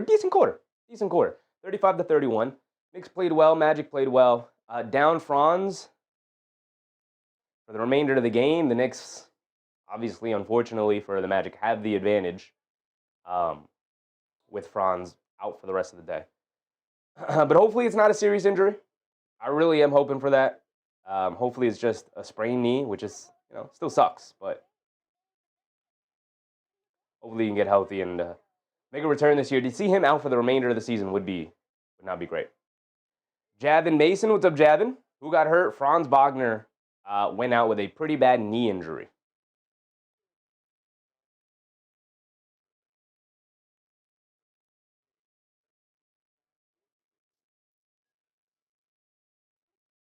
Jason said, just got to wait for the YouTube vid from Brian Suterer. Sure, it'll be up soon. I mean, it just happened, so he'd have to record and then edit and then put the video up. So I don't think it's going to be up soon. Probably up maybe an hour after the game or so, around there. Angel said, I didn't notice his Towns playing. Towns is out. He is out tonight. Not tonight. He's out this afternoon with calf tightness. Whatever that means. Is it a strain? Is it just calf wasn't feeling great and they wanted to sit him before it becomes a strain? Who knows? But he is out tonight and will probably be out for a couple of games, I assume. Once it's a calf, teams are going to have been taking it seriously this year, so probably going to be out for a little bit here. Magic fan, what's up, Magic fan? I hope Franz is okay. I'm with you, brother. I'm with you. Hopefully, I think best case scenario is it's a knee sprain, which can still be very painful. But I don't want to see Franz Wagner out for the rest of the season. That'd suck. That wouldn't be good for the NBA basketball world. King Kiwi said, so he has been ruled out, correct? There has been nothing about Franz Wagner, but he limped off the court and had to be helped out by other people just to stand back up. So I assume he's not coming back into the game, but they have not officially said anything yet. Doug Fresh said Cat was hurting the last game. Yeah, they mentioned that. He was getting massaged on the bench with the calf. So makes sense. It makes sense. Start of the second quarter. Here we go. Boncaro has it up top, being guarded by Anunoby. Driving to his right, picks up his handle. They kick it out to De Silva. They get it over to Bataze. Bataze has it up top. Hands it off to Anthony Black. Driving down to his left in the lane. A little fall-away jumper. Comes up short, can't get it to go. Anunoby, good box out and rebound. And here comes OG Anunoby bringing it down the other way. Picked up by Bataze. He's going to look to attack. Swings through down the lane. Righty layup. Can't get it to go. Good chase down block from Bataze there. Quick hit ahead to Anthony Black. Anthony Black Euro steps, goes for the layup. Gets the layup to go over Jordan Clarkson, which is what he should have did instead of trying to throw a lob up to Franz Wagner. Here comes Deuce McBride bringing it down. Has it up top. Coming to his left off the Robinson screen.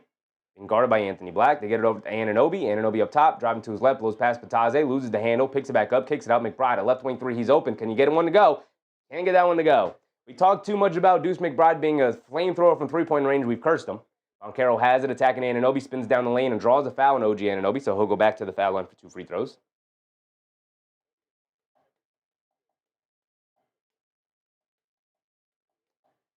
Carl Zims says Boncaro 0 points. He's got 5 points, and he's back to the foul line for 2 more free throws.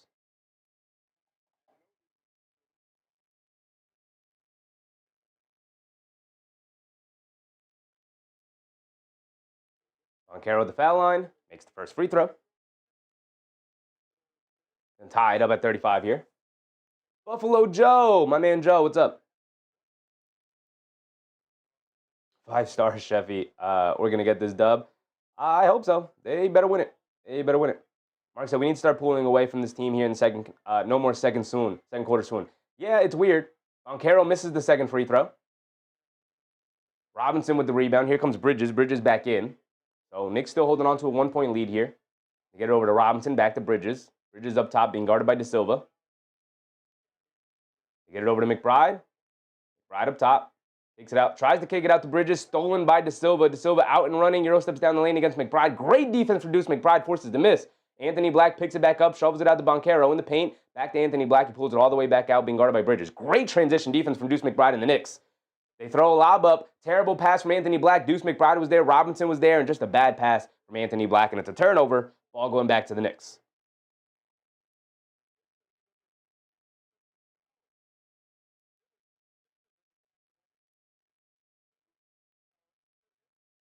Deuce McBride bringing it down, being guarded by Tyus Jones. They get over to Bridges, being guarded by De Silva. Coming to his right at the Robinson screen. They throw a lob up to Mitch, and Mitch with a big two-handed hammer. Love to see them getting Mitchell Robinson involved with the Gotham lob. 10 minutes to go here. Knicks up by 3. Anthony Black up top, coming to his right.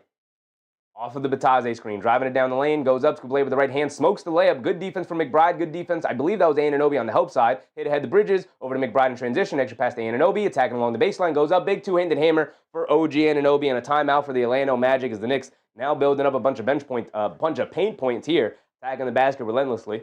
Now up by 5 and building some momentum. Jason, Big Mitchy Mitch getting involved. Who's BS 10258? You're a channel member, but because YouTube changed that I can't see the names you want, I'm gonna go to your channel, and that's my man. Knicks will be 2026 champs. Of course it is, my brother.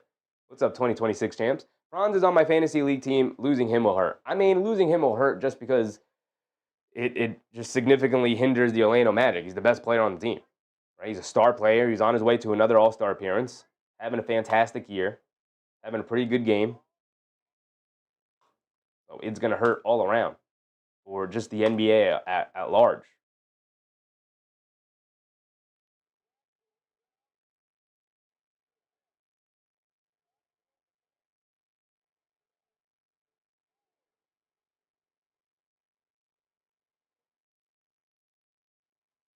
Jay Hazy said, our defensive line and Clarkson? Yeah, you got Anunoby, Robinson, Bridges, McBride, and then you got Jordan Clarkson in there too. Yeah, very true. You know, it's one way, though, to insulate Jordan Clarkson a little bit, especially if you have Jalen Brunson out and you want Clarkson to sort of do what he does best and not be hindered so much by relying on him as a defensive player. I'll be interested to run through the box scores, though, just to really see guys like Yabusele having a big impact tonight. He's been great. I'm going to look up Franz Wagner's name here on Twitter to see if there's any new updates on my boy.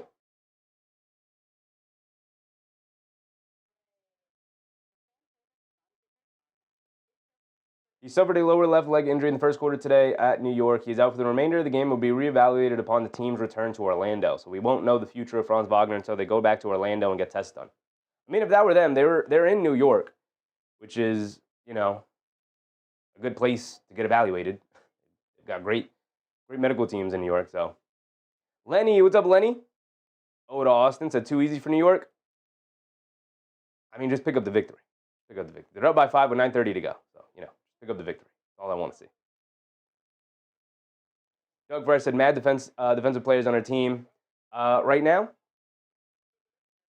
Yeah, I mean, this is the defensive lineup that they can definitely go to.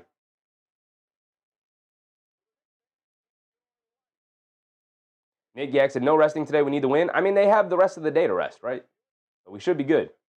We should be good moving forward. Here we go. We're back into it.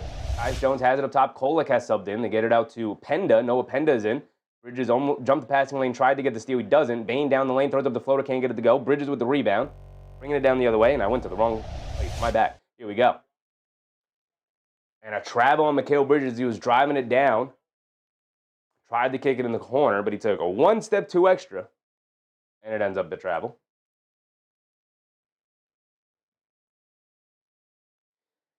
Tyus Jones bringing it down. Knicks holding on to the 5-point lead here, 39-34. A little over 9 minutes to go. Black has it up top. They swing it out to Jones. Jones being guarded by Kolek. Jones coming to is right off the Bane screen. Now they get it over to Bane. Bane's going to dance with it against Kolek. Swings through down the lane. Throws up a tough contested floater. Gets a nice friendly bounce off the front of the rim, and he gets it to go down. Strong drive from Desmond Bane there.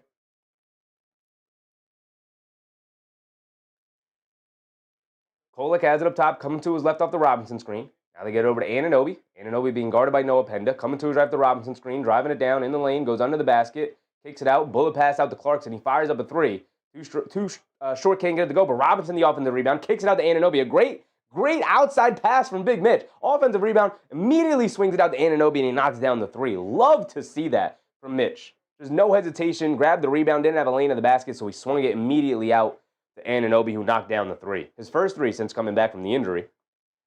And on the other end, Desmond Bane quickly pushing down the other end and gets the layup to go. Robinson was not prepared to contest the rim. The Knicks got beat down the court there. Bridges has it up top. Coming to his left off a Robinson screen. Driving it down in the lane, throws up a floater. Can't get it to go. Robinson knocks the rebound out, but Tyus Jones able to pick up the loose ball. They swing it out to Bane. Bane catches, pump fakes, back over to Jones. Jones pump fakes, pulls it out.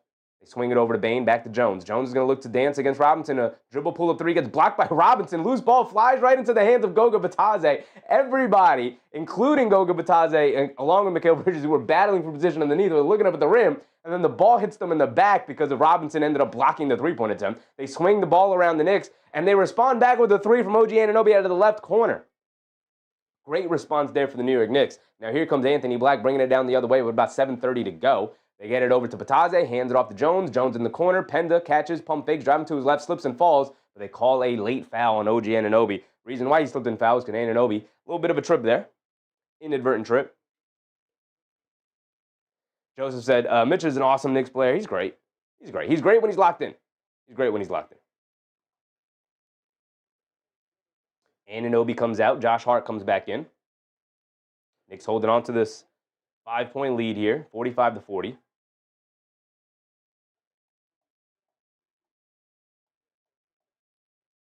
Angel Haywood's roaming. Orange and blue skies. Orange and blue skies all the way. Jason said, Knicks creating second shots. Literally the only way it could really be impactful offensively.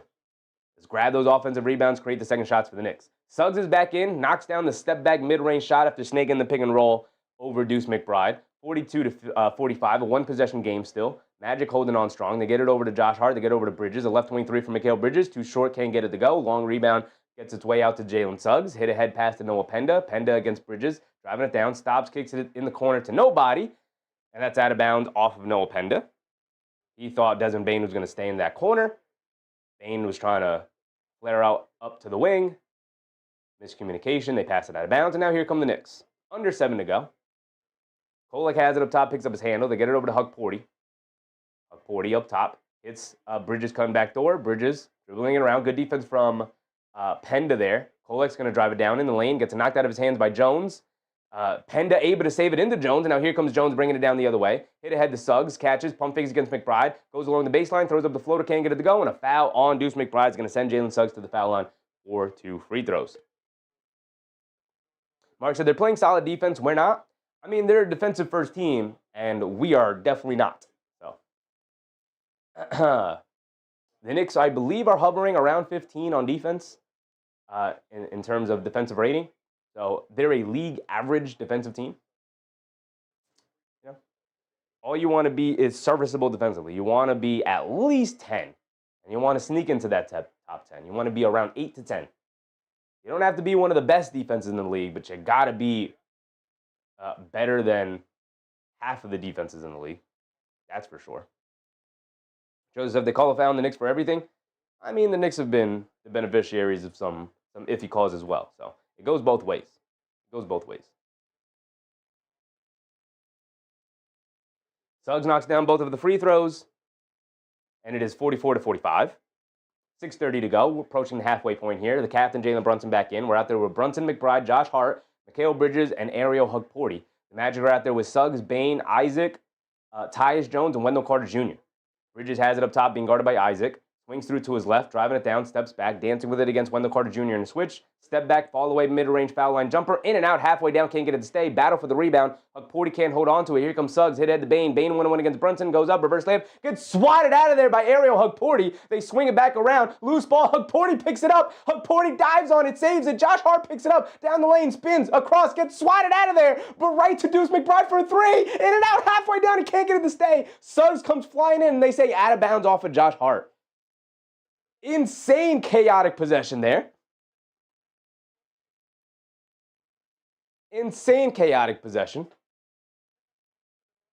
Hukporti all over the place. Josh Hart all over the place. Some serendipity. It ends up right into the hands of Deuce McBride for a wide open three. It's halfway down, but it pops out. McBride struggling from three-point range tonight after a crazy, crazy stretch from three these last couple of games.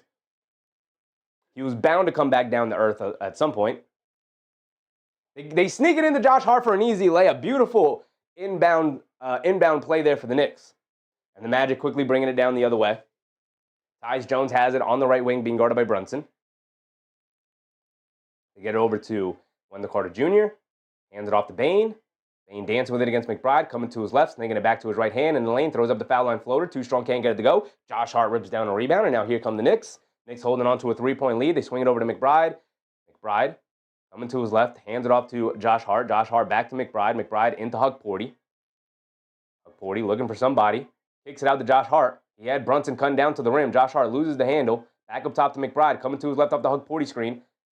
Over to Hukporti, middle of the lane. He throws up the floater. Too strong, can't get it to go. Wendell Carter Jr. with the rebound. They get it over to Suggs. Suggs bringing it down the other way. Josh Hart's going to pick him up. A pull-up three for Jalen Suggs. Well short. Hukporti with the rebound. Hukporti all over the place. He's having a good night. Brunson bringing it down.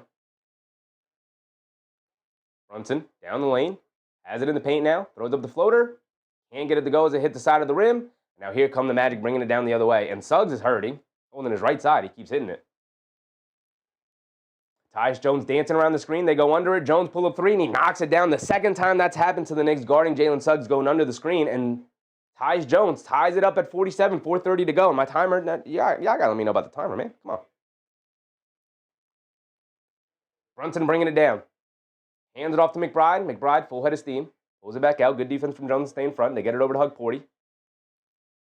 Hukporti hands it off to Brunson. Brunson being guarded by Jones on a switch. Jab step. Coming to his left. Hang dribble. Kicks it out to Josh Hart. A bad pass. Josh Hart able to save it. Settles himself. Fires the three. Splashes it. Nothing but net. Anything you can do, I can do better. Eyes him down and knocks down the three. 50-47. Jones up top coming to his left off the Carter Jr. screen. Pocket pass to Carter Jr. Catches pump fakes. Loses the handle, but a foul on Hukporti. Caught Hukporti in the air with a pump fake. Gotta stop going for these pump fakes on Wendell Carter Jr. between Mitch and Hukporti. I get he's been knocking it down at a really good rate this year, but we gotta stop going for these pump fakes, man. Joseph said, Knicks missing too many shots. Yeah, it happens.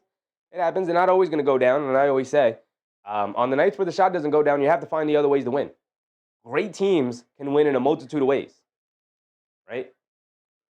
The Rockets aren't always hitting their shots. The Denver Nuggets aren't always hitting their shots.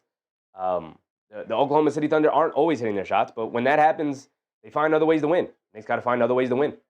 Suggs down the lane, can't get the layup to go. Good defense from McBride, good defense from Yabusele. A lot of contact, no foul call. Yabusele with the pass fake, he's going to put up another three. Comes up well short on it. Hit the front of the rim. Wendell Carter Jr. with the shallow rebound. Here comes Tyus Jones bringing it down the other way. Jones up top coming to his right off the screen. They swing it in the corner to Bane. Bane being guarded by Yabusele.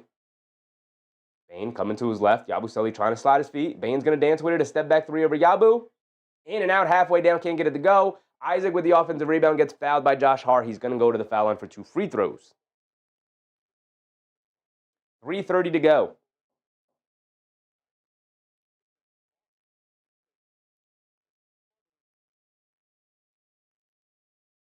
Joseph said, once I talk, they make it. Hopefully that's the case then. Angel said it's getting closer. Next one goes down for Deuce. He'll knock him down eventually. Right? It sucks that he is 0 for 4 from 3 and 1 for 6 from the field tonight, and he hit his first shot, so he's missed his next 5. As Jonathan Isaac misses a free throw, we love when our opponents misses free throws time and time again. Time and time again, love it. Will never not love it. One of the best feelings in the world when watching basketball is watching your opponents miss his free throws.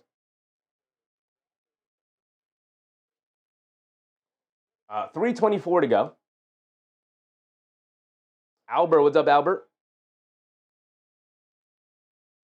Angela Harding, go Knicks. 3-point lead. It's been a back and forth affair for sure.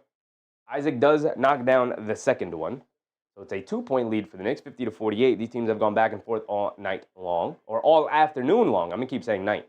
All afternoon long so far. Brunson has it up top, dancing with it. Coming to his right off the Robinson screen, driving it down in the lane. He's got space, leans in, throws up the floater. Off the back rim, can't get it to go. Robinson battling for the offensive rebound, tips it to himself, saves it over to McBride. McBride has it, directing traffic. He's going to run pick and roll with Robinson. Coming to his right off the Robinson screen. Blows past Wendell Carter Jr. in the lane, leaves it off for Bridges. A little fall-away baseline jumper, high arcing, can't get it to go. Robinson with the tip. Mitchell Robinson dominating the glass so far here tonight. He said, no Karl Anthony Towns, no problem, I got y'all. They get it up top to Bane, quickly attacking McBride off the bounce. Through the lane, Scoop with the right hand, can't get it to go. A lot of contact, no foul call. If I'm the Magic, I'm pissed after that one. Bridges bringing it down, kicks it out to Brunson. In the right corner, pump fake, shoves it out to McBride. Quick catch and fire, too strong, can't get it to go. Robinson, an offensive rebound, kicks it out to Bridges. Bridges up top to McBride, extra pass Brunson, right corner three, no hesitation, comes up short. And the Knicks misfiring all over the place so far, especially during that last sequence. They had a bunch of good looks at it and great ball movement, but just couldn't end up with a bucket. Bane has it up top, they swings, they get over to Suggs. Suggs has it up top, being guarded by Bridges. Suggs trying to direct some traffic. Coming to his left off the Isaac screen. They get it over to Wendell Carter Jr. No hesitation, three over Robinson. Too strong, can't get it to go. Battle for the rebound. Brunson knocks the rebound over to Josh Hart. Quick outlet to McBride. McBride shoves it over to Brunson. Brunson driving to his right, steps back, crosses over to his left, shoves it out to Mikal Bridges. And a bad pass from Brunson and a trip on Jalen Suggs. And a bad decision to hand it off to, or Mikal Bridges fading too close to the corner there.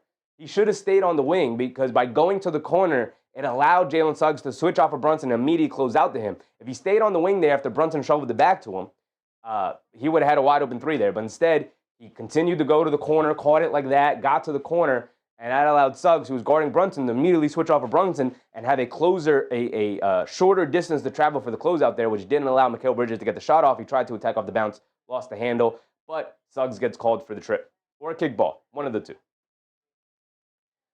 Do Kwon said, where's Banchero? He is still on the bench. How many minutes has Banchero played tonight? He is coming back from the injury. He only played 20 minutes the other night. Again, as a matter of fact, I want to keep this here, and then we can go to the other screen.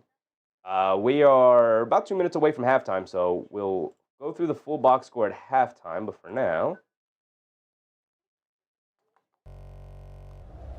Al's only played 8 minutes so far. Only played 8 minutes so far. I wouldn't be surprised if we saw him come back into the game for the final 2 minutes here. If he might be on a minutes restriction for about 20 minutes, but we'll see. But we'll go through the box scores when the time comes.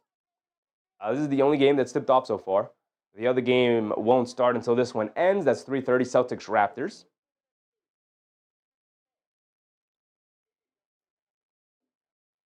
Mark Monson, missed threes everywhere. Everywhere. Jose Mello, what's up, Jose? Jose A. Mello? A Mello? What's up, Jose? Can we put coffee instead of Gatorade on the cups? Knicks sometimes fall asleep early games, you know? I mean, yeah, we've talked about why early matinee games can be tough. It just completely disrupts the rhythm and routine players have in order to get amped up for a 7 o'clock, 8 o'clock start time game at night versus, getting ready at 11 a.m. to get amped up for a 12 o'clock start time. You're having to wake up earlier. You're having to get to the arena earlier. You're going through, they're probably at the arena going through their, routines and warm-ups at like 8, 9 o'clock. They get there, you have to get ready, you have to get taped up, you have to get checked by the trainers, and then you have to come out and you do your own personal workouts and warm-ups. And then you go back and you meet with the coaches and they go through the little pregame meetings, and then you go out for the team shoot around. It's weird to have to get all that stuff done when it's like 8, 9 o'clock in the morning and other people are just getting up. Like, you've already been up for a couple hours because you had to get to the arena early. So it's just weird. I just fundamentally don't like early start time games, personally. It helps some people out because it allows people from different time zones to be able to watch the games, but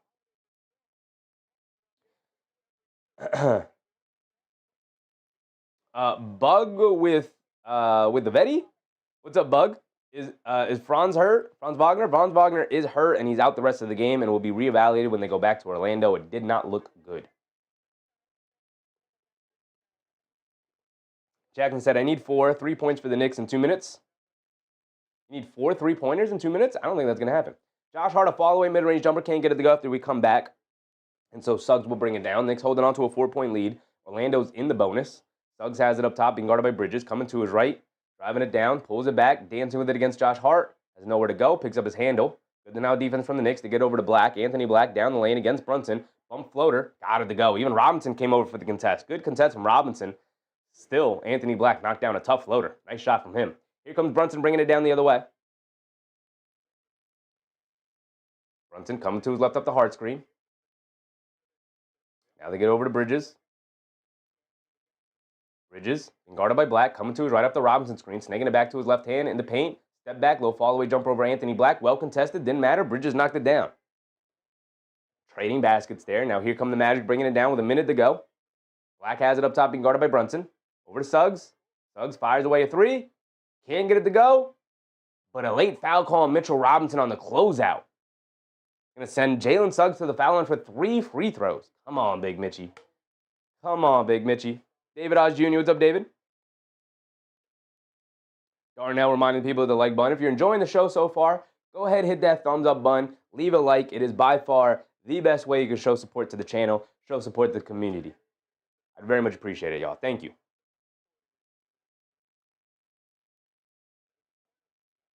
And a challenge from Mike Brown. Wow, interesting. Mike Brown using a challenge here.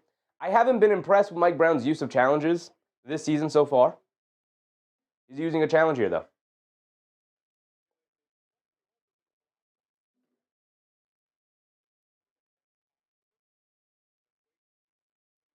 Joseph said, at least Mitch is balling, though.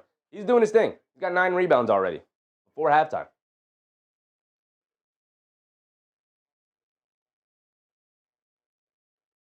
So if this is a foul on Robinson, it'll be on the landing foul.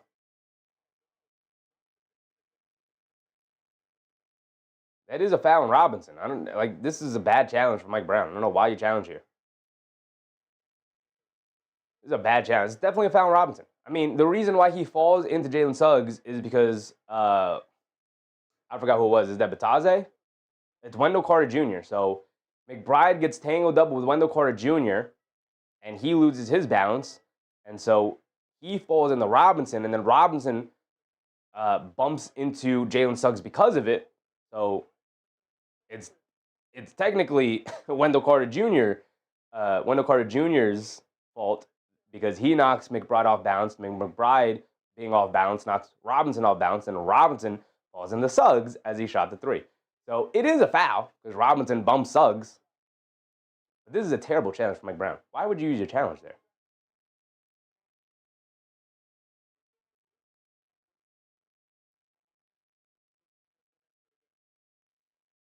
Terrible, horrific challenge for Mike Brown. Part of the reason maybe Mike Brown was challenging was for, okay. So the referee also did talk about how the contact between McBride and Wendell Carter Jr. was marginal contact, so not enough for a foul call. And I think that's what Mike Brown was trying to challenge, was that it was a foul on Wendell Carter Jr. to begin with, and that's what led to the foul on Robinson on Suggs. So he wasn't fouling the 3-point foul. He was trying to make the officials call the foul on Wendell Carter Jr., which they did not. They deemed it marginal contact. So 3 free throws for the Orlando Magic and Jalen Suggs as he misses the first one. Baby, gotta love when your opponent misses free throws. Gotta love it.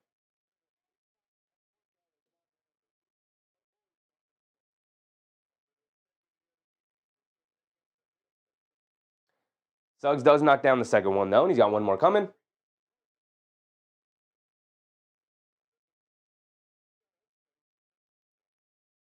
Kent Underwood, what's up, Kent? Mike, not so good challenges. Yeah, not great. Not great. Didn't love that challenge there. Suggs goes 2 for 3 from the foul line, knocked down the last 2. It's 54-52 now. 50 seconds to go here in the first half. Brunson has it up top, calling out a play. Hug Porty is in for Robinson.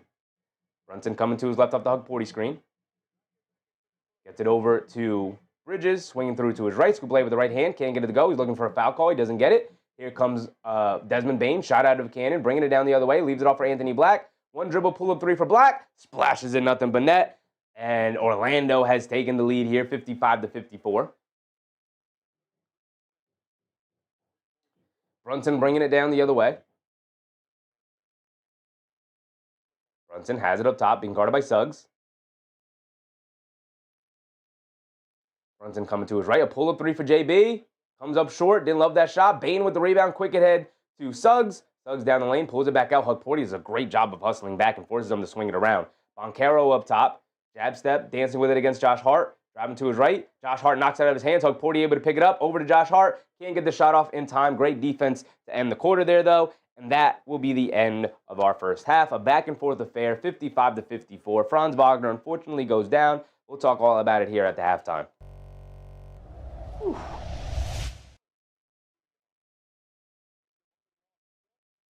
Okay, Hayes said, if we weren't missing wide-open shots, yeah, I mean, we can look at it right now. The Knicks, as a team, are shooting 7 for 19 from three-point range. They've had pretty good looks. Of those 19, I mean, just off the top of my head, I could probably say maybe 13 of them were, like, fantastic looks. I'll take 10 times out of 10. But sometimes they go down, sometimes they don't. Like Deuce McBride, who's 0 for 5 from three-point range tonight, despite the fact that he has been the hottest player from three-point range these last couple of games, right? Sometimes you're on the upswing, sometimes you're on the downswing, but you got to find other ways to be impactful. And Deuce McBride has found other ways to be impactful despite being 1 for 7 from the field. Been very good tonight defensively. Been all over the place. He saved a couple of fast break baskets for the Knicks by hustling back. Same with Hug Porty. I want to give Hug Porty a quick shout out here because we don't have much to talk about in terms of his the stats he put up, his statistical impact. But he was all over the place defensively. He was flying around. He was grabbing rebounds. He was setting good screens. He was playing well out of the short roll. And particularly, he was hustling back on defense very, very well. So I want to give a quick shout out to Hug Porty there because other than that, not much to talk about in terms of his statistical presence. But all around, I think Hug Porty's had a very good impact. It's part of the reason why he's played 10 minutes tonight. I think he's been good. And he's earned those 10 minutes. I guess we could start with the bench since we're already talking about the bench here with McBride and Hug Porty. Clarkson, 7 minutes. He's only taken one shot. Not much of an impact there. Tyler Kolek only got 3 minutes tonight. Didn't do a whole lot in them. You barely noticed him out there. Only 3 minutes, though, so hard to really have much of an impact at that point. Yabusele got 8 minutes. He knocked down 2 threes. He's 2 for 3 from three-point range tonight. I believe his season high is 11 points, which he had the other game against Utah. So maybe starting to build some momentum, bringing things around a little bit. Michael Sanchez, what's up, Michael? Can't keep going from 30-plus first quarter to 15-plus second quarter. What they have in the second quarter? They only score less than 20? They did score less than 20. They had 19 in the second quarter. You're right about that. These second quarter of dooms, I don't understand them. There's something going on with the second quarter, and the Knicks have to figure it out. Listen, third quarter of dooms makes sense. You come out of halftime, and there's just a different vibe shift. The other team makes an adjustment, and you need to adjust to their adjustment at that point. So third quarter of dooms make sense when trying to explain why a team is having a bad start to the second half, right? Because it's almost a fundamentally different game at that point. Having bad second quarters makes no sense to me. I don't understand it. Ex-Conscience, what's up, Conscience? Trade of the useless bums, Giannis, New York City. I'm good, brother. I'm good. Giannis could be over there.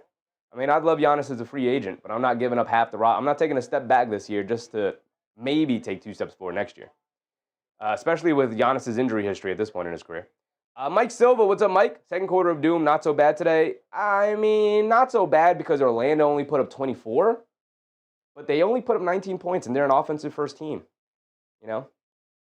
That's the thing that's scary to me. You're an offensive team, but you can go through like these huge offensive stupors. 19 points in the second quarter is not going to get it done, right? Only down by 1 at halftime.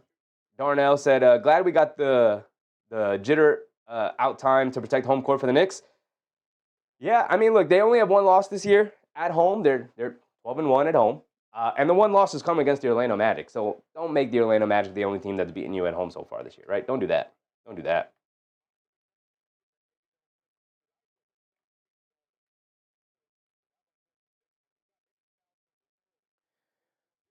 So back to the Knicks. We went through the bench. Solid solid, not great, but solid bench production in terms of like overall impact. Don't have a ton of stats to really go over.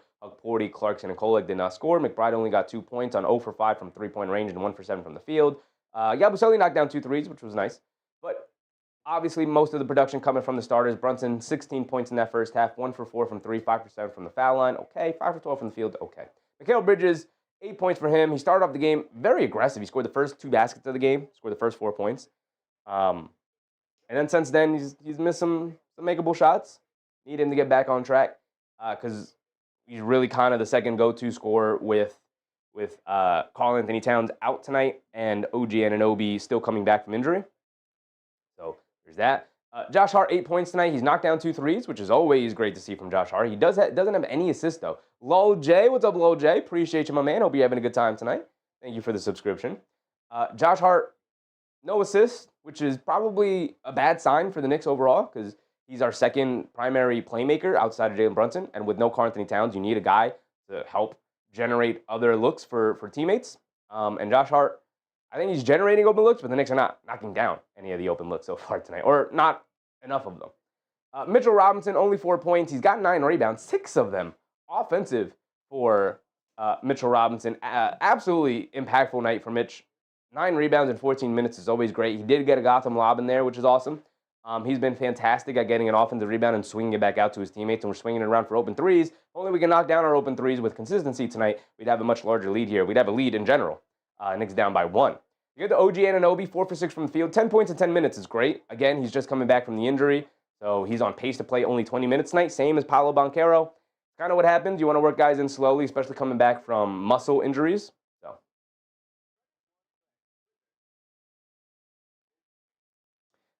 Jason Amello. Nick should change the group that comes out second quarter. That group currently is not doing it. The starters, I think the Knicks were at best when they had the full 5 starting lineup out there. Ivy 3. What's up, Ivy? I missed the first half. Any injuries so far for the game? Franz Wagner is out for the game and maybe out for a lot longer than that. That injury did not look good. He went out holding his knee and had to be helped off the court. Ex-Conscience said Orlando making better shots, Knicks making stupid shots, and turnovers means lack of a floor general. Go get Giannis. Giannis ain't fixing that, especially if you give up all of your wings and Karl-Anthony Towns. You're going to have nobody to play off of Giannis. How is Giannis helping Milwaukee win games this year? Oh, that's right. Milwaukee's out of the play-in. They're the 11th seed in the conference. Giannis is not a fix-all, brother. You're giving up your entire team to go get Giannis. You're not doing anything. You're not doing anything. You're taking 2 steps back to hopefully take 3 steps forward next year, which Giannis at 32 years old with the injury history that he has,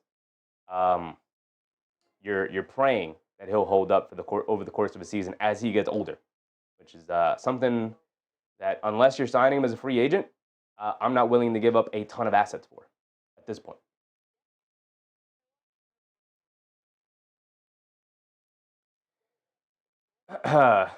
We can go over Orlando real quick. Orlando, Jalen Suggs with 14 points. I did talk about I do think that he is the engine that makes the Orlando Magic go, and you're kind of seeing it with Franz Wagner going out and Paolo Banchero on a minutes restriction. Only played 10 minutes in the first half. Jalen Suggs is the engine that makes this team go. Even with Franz out and Banchero limited minutes, the team still holds a 1-point lead over the Knicks here tonight, and that's because Jalen Suggs does it all. 3 rebounds, 3 assists, 14 points for him in the first half there. He's getting out. He's causing havoc defensively. He's flying around. He's being a leader on this team. He's played very well. Desmond Bane only 4 points tonight. Mikal Bridges has done a great job. Deuce McBride has done a great job of sticking in front of him and not giving him anything easy. He's 0 for 2 from 3 tonight, 2 for 8 from the field. Wendell Carter Jr. for 6 points. He's gone to the foul line a little bit. Franz Wagner, 7 points in 7 minutes. He was on his way to a very good night. Unfortunately got hurt. Ex-Conscious said Giannis for Mitch, OG, and Yabu for Giannis. And that Ryan guy and picks, would you do it? The Knicks don't have any valuable picks. And why would the Milwaukee Bucks trade trade Giannis for Mitchell Robinson, who's not doing anything for them? They already have Miles Turner. OG Anunoby, who's not a primary guy, so they're going to be the worst team in the league. And Yabusele, who's not going to do anything for them either to help them win basketball games when they don't own their pick. Why would they do that? And they don't have picks. If you want Giannis on the Knicks, my brother, my my advice is to go boot up 2K and just put Giannis on the Knicks and not trade anybody. That way you can live out that fantasy, but Giannis will not be wearing a Knicks jersey anytime soon. Unless he just flat out becomes the villain and makes it known publicly that he's only going to play for the Knicks. Until that happens, get it out your mind that Giannis won't wear a Knicks jersey. It's not happening. Right? If he comes out and demands it, then we can start a dialogue about it. But it ain't happening anytime soon. Not via trade. I'll tell you that. Knicks have already made their offer. Milwaukee said no. So they're moving on. Jose said, would you pick up CO3 as a backup point guard? Chris Paul? Oh, CP3 as point guard. Kind of like what Jason Kidd did years ago with the Carmelo team. I'd consider it, but probably not. You already have a glut of small point guards, of small guards. You already have Brunson, McBride, Clarkson, and Kolek. And while Chris Paul is probably better than what Clarkson brings you overall, and obviously better than Kolek, you're then having to have the Brunson 40-year-old Chris Paul, who did not look good this season with the Clippers, and McBride out there trying to make something happen. Ex-Contra said I did do that on 2K, by the way. Yeah, because it's the only way it's ever going to happen. That's why you had to go do it on 2K. It's the only way it's going to happen. Bodega, what's up, Bodega? Love the upgrades you made to the channel. This is the best play-by-play on YouTube. Appreciate you, Bodega. Appreciate you. Try my best. We're out here trying to have a good time. Luis Rosario, what's up? What's up, Luis? Hope the magical Square Garden speakers can handle the heat from play the song.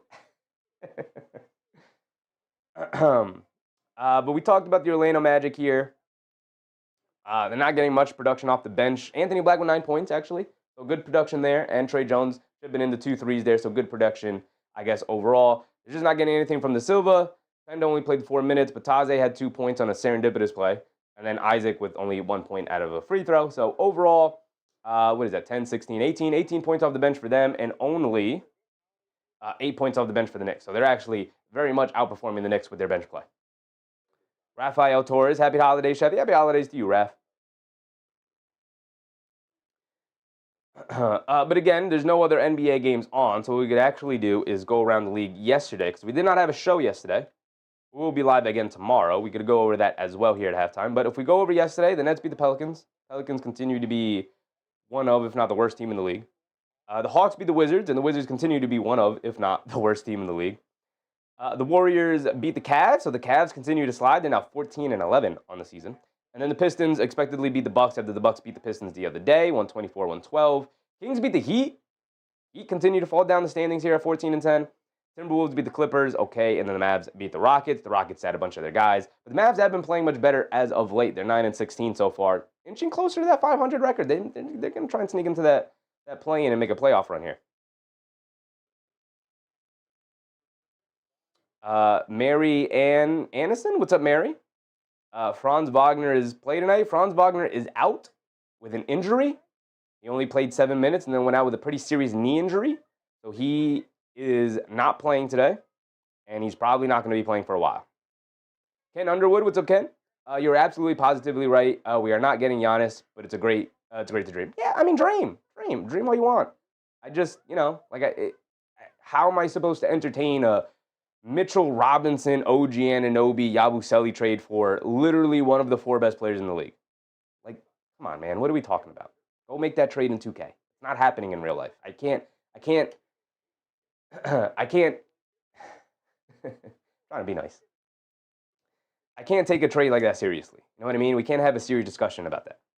The trade would have to be Karl Anthony Towns, one of Anunoby and Bridges, and probably Josh Hart, plus every pick you own, including every swap, in order to get Giannis. And that just puts you behind the 8 ball. You are then, at that point, you're sitting there with Jalen Brunson and Giannis Antetokounmpo, and you have to completely rebuild the roster yet again.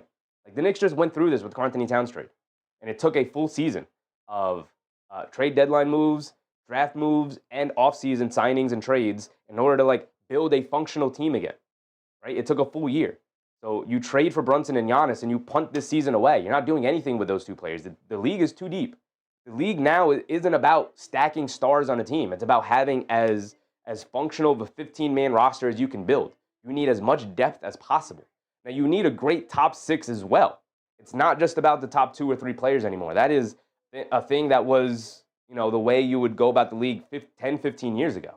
That's gone by the wayside. It's now all about who, you have your 1 or 2 great players to build your team around, but who's your 3rd guy? Who's your 4th guy? Who's your 5th guy? Who's your 6th guy off the bench for when one of the starters doesn't have a go and you can go to that guy? And then who's your 7th and 8th guy who can maybe win you a playoff game here, right? Like, you need a solid 8 dudes. Not even to mention maybe a 9th or 10th guy to help you get through the regular season. You need a deep team if you want to win a championship. You don't need two like ultra-level, high-level players. If you can get that, great, right? But giving up everything you have on your team to build around 2 guys who, by the way, are Jalen Brunson's 28 years old, Giannis is 31. Brunson is smack dab in his prime. Giannis is probably on the tail end of his prime as a big, playing the way that he plays. With the injury history that he has, like, you're banking on the fact that guy's going to be healthy for, another 5 years? Not to mention you already own the Brooklyn Nets, your pick, until 2031. So you are shrinking your window here by trading for the older star. I love Giannis. He's my favorite player in the league. Do I wish he was wearing a Knicks jersey? Abso-freaking-lutely. Do I think it's realistic that it's going to happen unless the Knicks can somehow find a way to secure him in the offseason? It's not happening. It's not happening. Marky Mark, what's up, Marky Mark? Magic going to win? It's a close game, man. Magic have the lead. It's definitely possible. Knicks have to show up here in the second half if they want to pull off the victory. Here we go.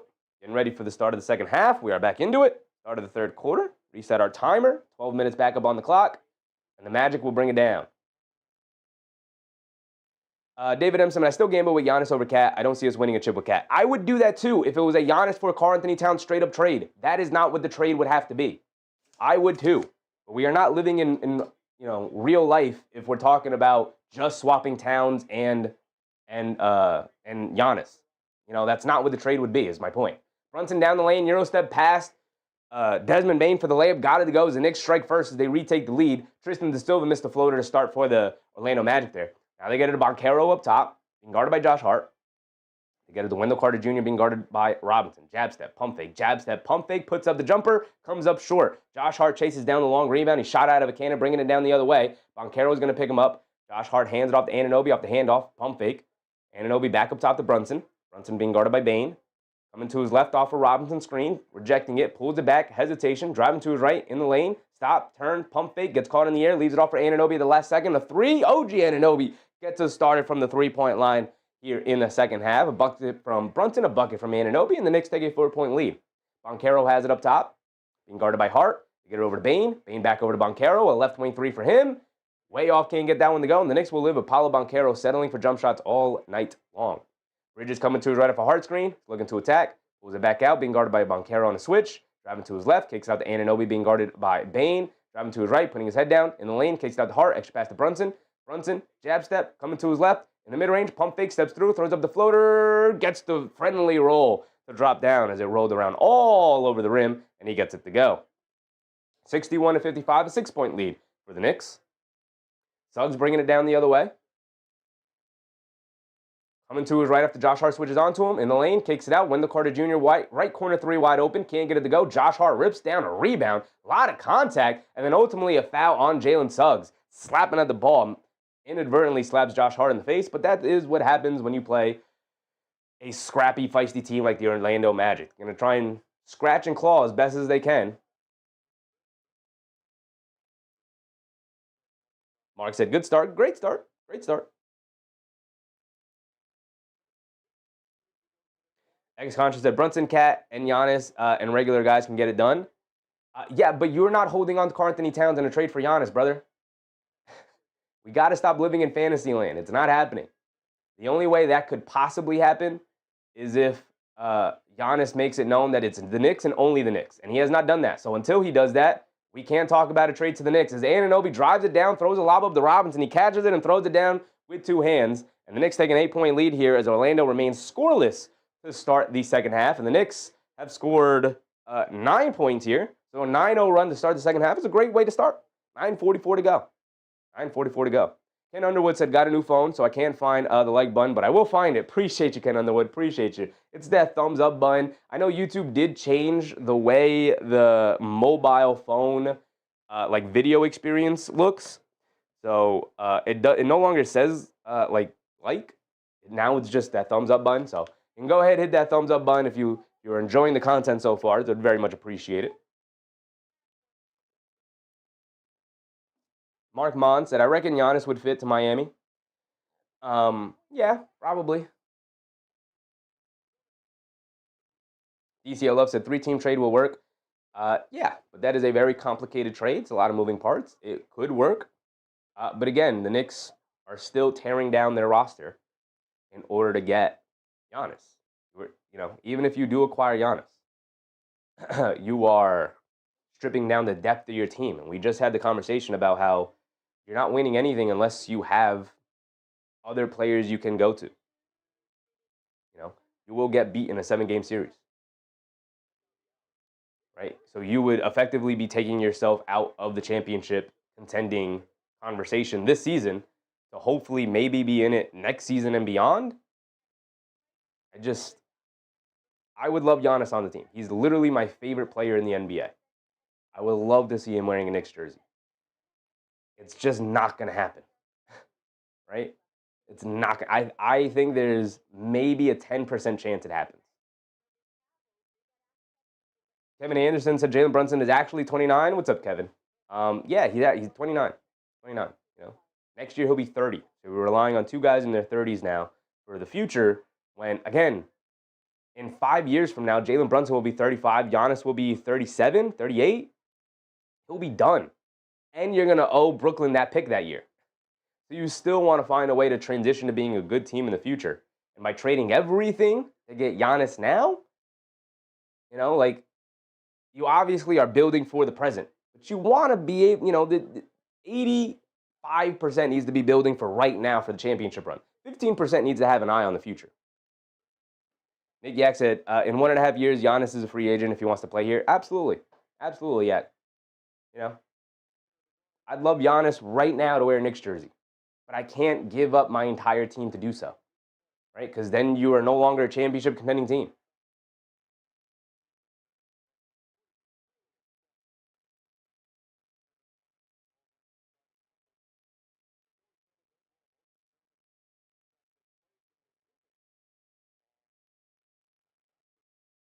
Oh, wow.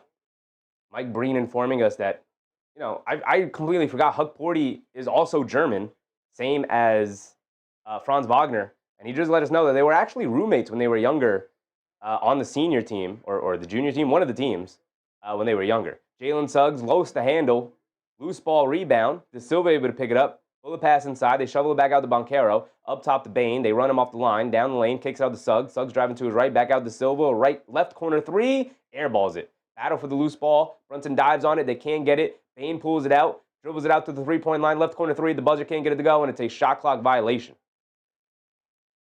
All going back to the Knicks. So great hustle there from the Magic, but they just can't convert.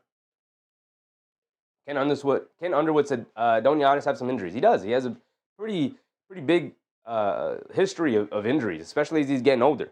Like these calf strains, these muscle strains, these quad strains, hamstring pulls. It's an every season thing with him, Taking that risk. Bridges driving it down in the lane, step back, one-legged fall-away jumper, got it to go. Great shot from Mikal Bridges. The Knicks now take their first double-digit lead of the game. The first double-digit lead of the game overall, 65-55, a 10-point game. That timer is going.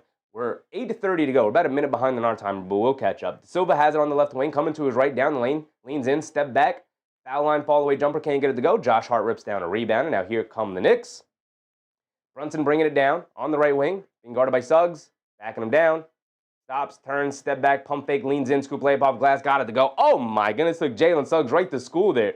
The spin, the step back, the step through, off the pump fake, all the way to the rim, got the layup to go. Banchero now trying to answer the other way, spins towards the baseline off of Josh Hart and gets the nice contested layup to go. Good strong finish from Paolo Banchero though. Still a 10-point game, 67-57, 8 minutes to go.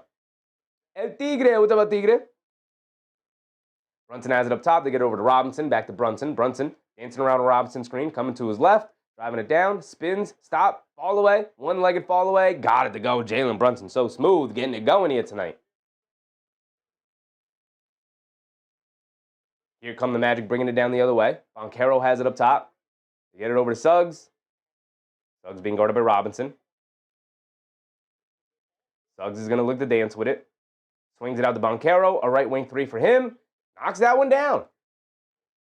Banchero is second made three of the game. Again, they'll dare Banchero to shoot jump shots all night long. They're not worried about Banchero shooting jump shots. Brunson up top, coming to his right off the Robinson screen, leans in, steps back. He puts up the three trying to answer. Jalen Suggs with a nice block on the recovery there. Good block from him. Not a great shot from Brunson. I don't like those no pass possessions. Banchero bringing it down. They get it to Suggs in the post against Brunson. Leans in, kicks it out. They swing it out to Banchero. Jab step, back over to Suggs. Suggs being guarded by Josh Hart on the switch. Suggs coming to his left. Now back to his right off the rescreen. Steps back, hesitates, got nowhere to go. Behind the back, beautiful move down the lane. Scoop lay with the right hand, can't get it to go. Battle for the rebound. Wendell Carter Jr. had it, lost it, still loose. He picks it up, has it at the foul line, shoves it over to Banchero, kicks it in the corner. Bane, a left corner three for Bane, and he got it to go down. The Orlando Magic out-hustling the Knicks, getting second, third, fourth opportunities at the rim, and this time finally converting on one, 63-69, a six-point game. Bridges driving it down against Jalen Suggs, putting his head down, attacking in the lane, stops, turns, steps through, gets caught in the air, kicks it out. Anunoby, bullet pass inside the Robinson, gets fouled, and one on Jalen Suggs. Yes, sir, Anunoby. Robinson was not even expecting that pass. Bridges in the lane, kicks it over to Anunoby. Anunoby catches it, and two hands over his head, throws a bullet pass inside the Robinson, who was carving out space for an offensive rebound. Was not prepared for the shot, but it was such a perfect pass from OG Anunoby. It hit him right in the chest, and he went, oof. And he went up and drew the foul and got the layup to go. Unless they wave it off here? They do wave it off. So no 2 points. They say foul on the floor on Suggs.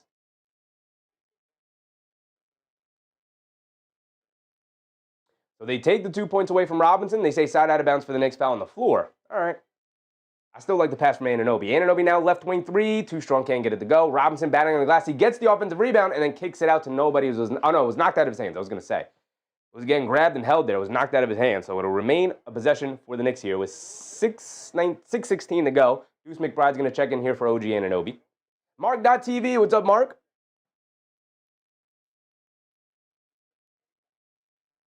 Mark said, I hate you, Bane, just like Batman does. Gotham City hates Bane. Yeah, we do. Yeah, we do. In all aspects.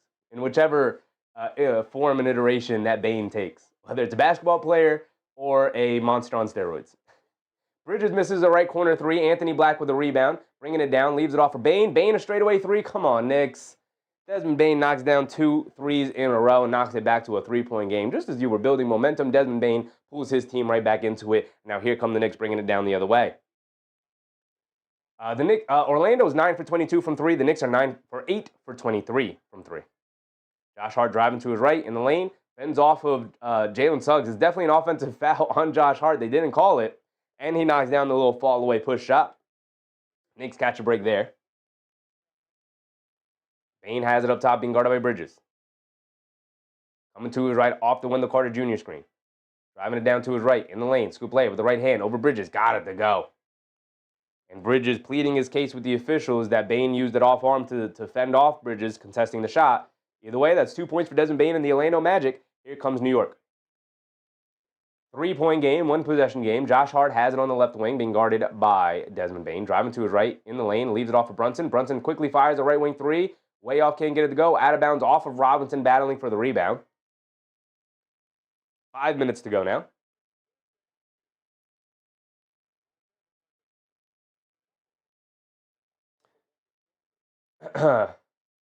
Hold on, let me blow my nose. Orlando's going to bring it down.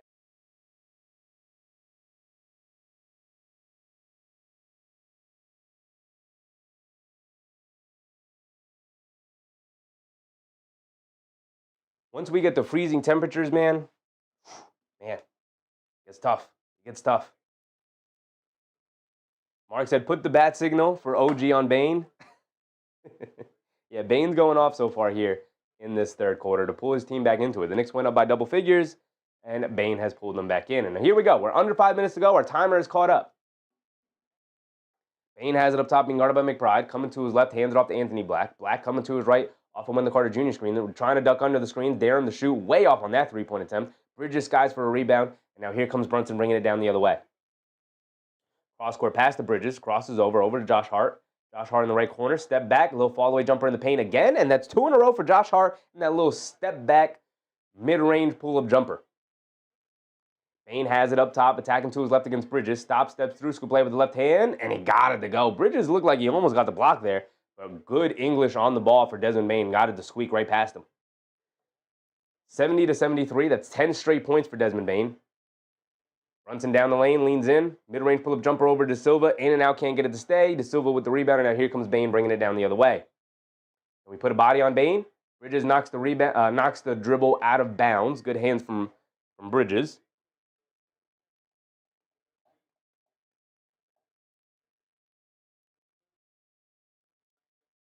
Ran, what's up, Ran? It's snowing outside. I know the cold. The cold. The cold is brutal. The cold has been brutal, man. It has been brutal. I'm always ill-prepared for the cold. Like, the cold just suddenly smacks me in the face. De Silva can't knock down the pull-up three coming off the screen. The Knicks still ducking under those screens for guys like De Silva and Anthony Black tonight. Josh Hart has it up top, being guarded by De Silva. Good pressure from De Silva. Brunson sets a screen. They get it back to Brunson, being guarded by De Silva. Brunson's going to look to dance. Silva, a decent defender.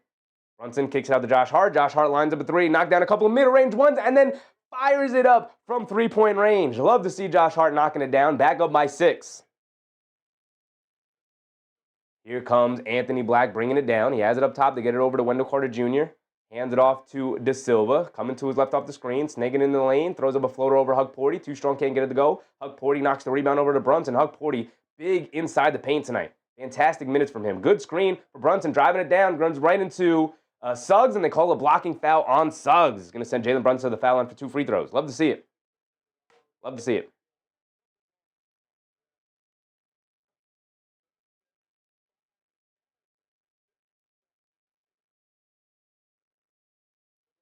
Chris Kahn, what's up, Chris?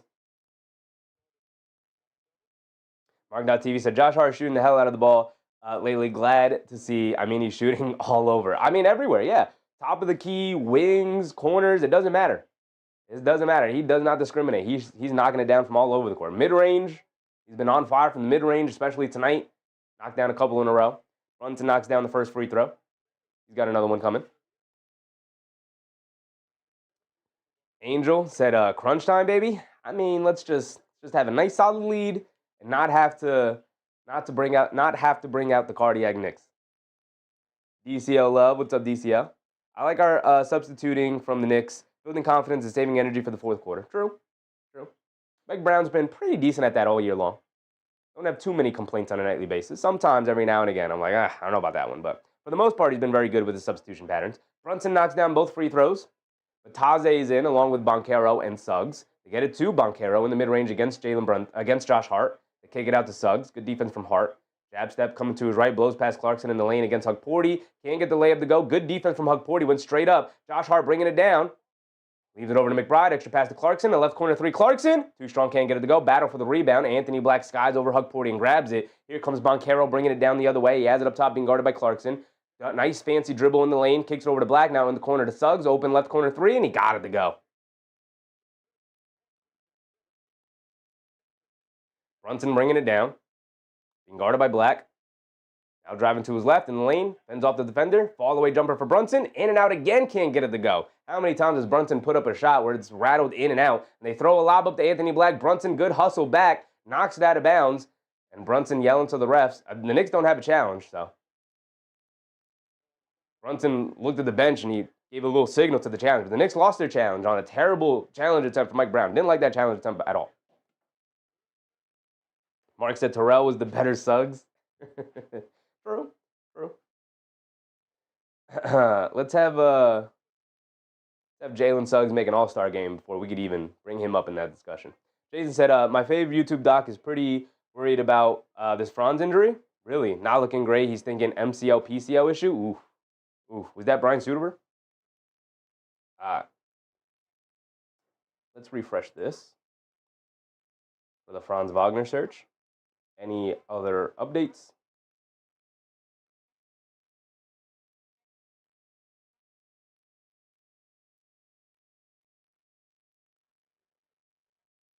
Still no updates. Again, they're probably going to update them when they get to Orlando, which is not going to be for another day or two.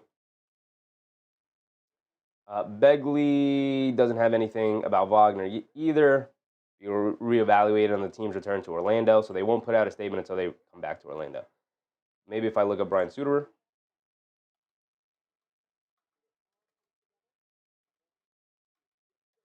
Jeez, I can't spell. Jeez, I can't spell.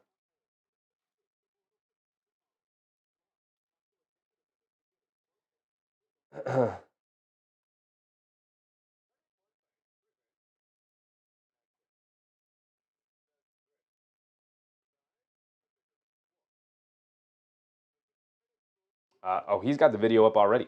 You were right. This man works fast. This man works fast. I'd rather pull this up on YouTube. There we go. I can quiet this. Play it.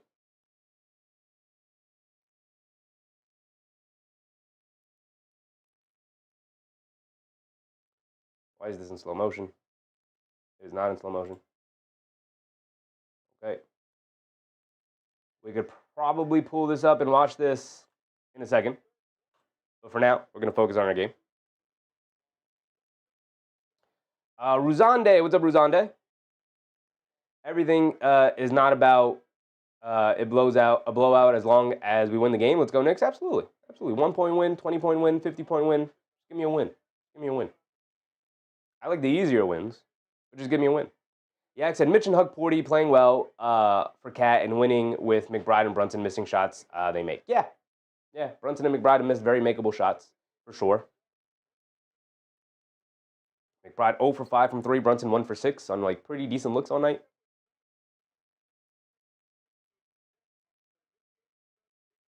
Okay, Hayes said, who was calling for challenges last season? We need that guy back. Yeah. Yeah, we need whoever it was, whoever responsibility it was to call out the challenges last year, we need that guy back for sure. Anthony Black in the lane against Hug Porty does draw the fouls. He was driving it down, but pass it at the last second, so it's going to be a side out of bounds for the Magic here with 2:10 to go.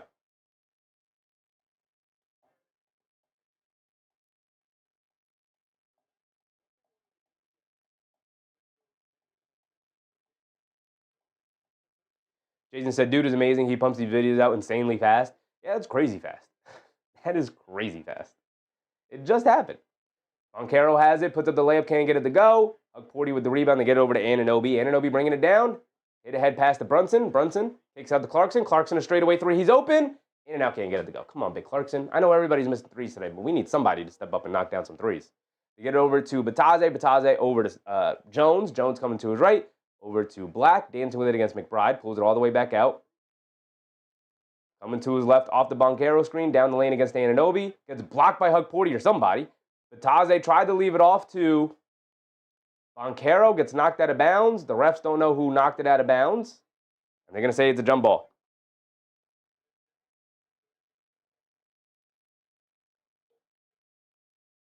Dom Anthony, what's up, Dom? Clarkson has to go. Hasn't been great. Hasn't been great this year. Jay Hammer said, I'm 1 for 3 from 3 and 4 for 5 from inside. Jose said, we got to give it to Mike Brown. His system is working. They got a lot of open looks every game. It's only a matter of whether they make them. They're low. They are getting wide open looks every game. Yeah, I've been calling it out all year. Sometimes you make them and sometimes you're going to miss them. And the Knicks are running the offense pretty well to get good quality open looks for everybody, whether it's McBride or Brunson or Towns. Specifically Towns is usually when this conversation comes up because he's getting great looks. He's getting great looks. It's just not knocking him down so far. Bane gets the jump ball, dribbles it down, shoots the pull-up jumper, can't get it to go. Brunson bringing it down now. After the Knicks grab the rebound. Anunoby skied to knock that rebound over to Brunson. Brunson has it up top being guarded by Boncaro. They get it over to McBride.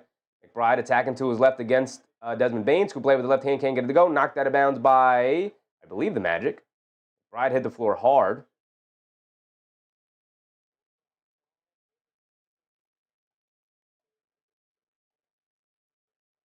Mark said, Bane is now taking out our players. He's a true villain. And McBride hit the floor hard. See the replay on that. Awkward fall.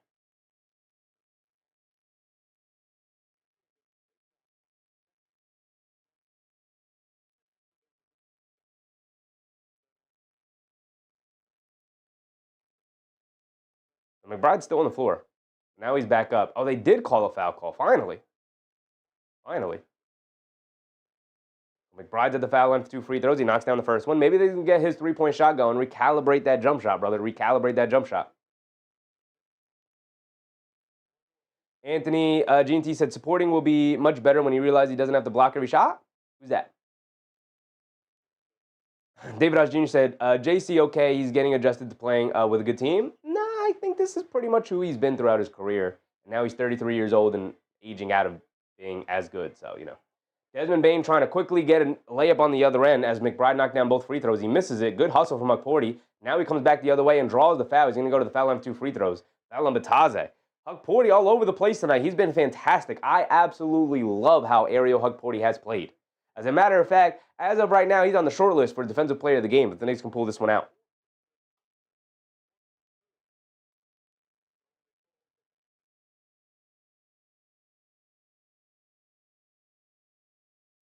So Hukporti will be at the foul line for 2 free throws. He's not a very good free throw shooter. It doesn't look great.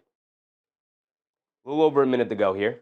Hukporti, come on, Big Huck. Come on, Big Huck. Knocks down the first one. We already got Mitchell Robinson who can't knock down a free throw. I need you to knock down yours.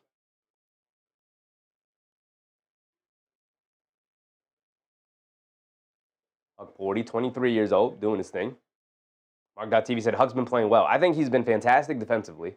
I think his hustle and energy has allowed the Knicks to keep and maintain a lead over the Magic here. They're now back up by 9 as Hukporti knocked down both. 2 perfect free throws. Those looked pretty. Normally the free throws from Hukporti don't look good. Bataze has it up top, hands it off to Banchero. Banchero being guarded by Anunoby. He's coming to his right. Hukporti switches onto him. Banchero's going to look to dance. Brunson now switched onto him, driving to his left. Mid-range pull-up jumper, kicks it out to Bane at the last second, driving to his left in the lane, kicks it out to Anthony Black. A right corner 3, he's open. Off the back rim, can't get it to go. And Clarkson, instead of grabbing the rebound, tried to knock it over to Hukporti. Terrible decision there as the Magic regained the possession. Black has it in the right corner again. Hesitates, now puts up the 3 over Anunoby, can't get it to go. Hukporti comes flying in for a rebound and a foul on Jordan Clarkson. We got to get JC out of the game, man. He's not doing well. Got to get him out of the game. He's not being additive right now in any capacity. Oh, yeah, the Knicks are in the bonus. Orlando's not in the bonus, unless this puts them in the bonus. Only the 4th team foul, so side out of bounds for the Knicks. The next foul will put Orlando in the bonus.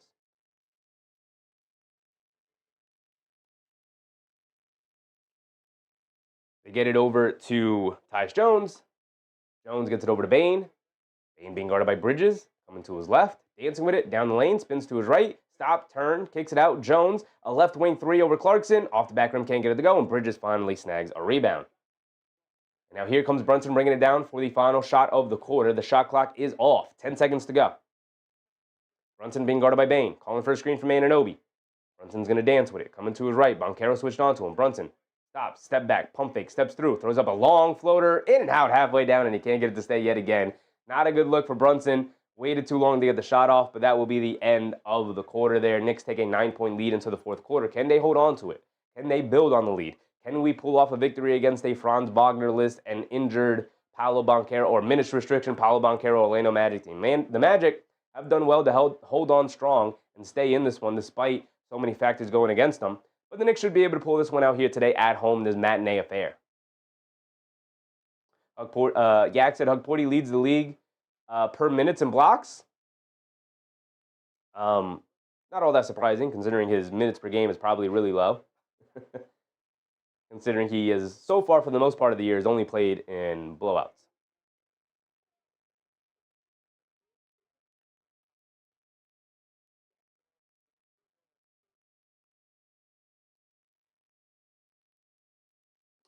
Nothing was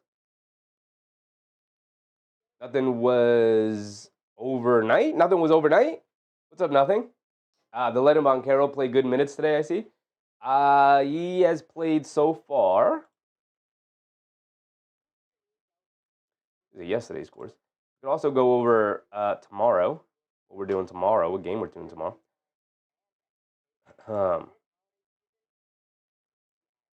Banchero so far today has played 17 minutes. He's going to 19 minutes now. Like 19 minutes. We can go over tomorrow real quick. If there even is a game tomorrow, we can do Suns Timberwolves. Do Suns Timberwolves tomorrow. It's a Peacock game. Might as well. We'll do Suns Timberwolves tomorrow. We don't get an opportunity to watch Western Conference teams all that often. It's a 7:30 start time. So we'll get some Western Conference team action in there. Suns versus Timberwolves should be a fun one. Suns are actually better than what I thought they were going to be. They're 13-10. Timberwolves are again together. They're 15-8. Anthony Edwards has been on a special run so far. He's averaging 28 a game. So that'll be a fun game tomorrow. But getting back to our action today.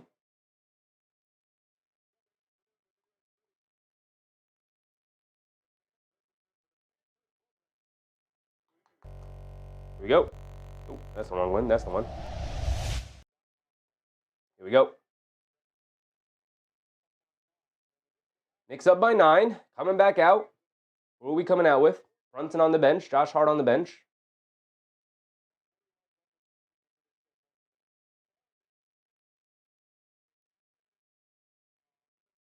Jay Hammer said, is Brogdon cousins with Brunson? No.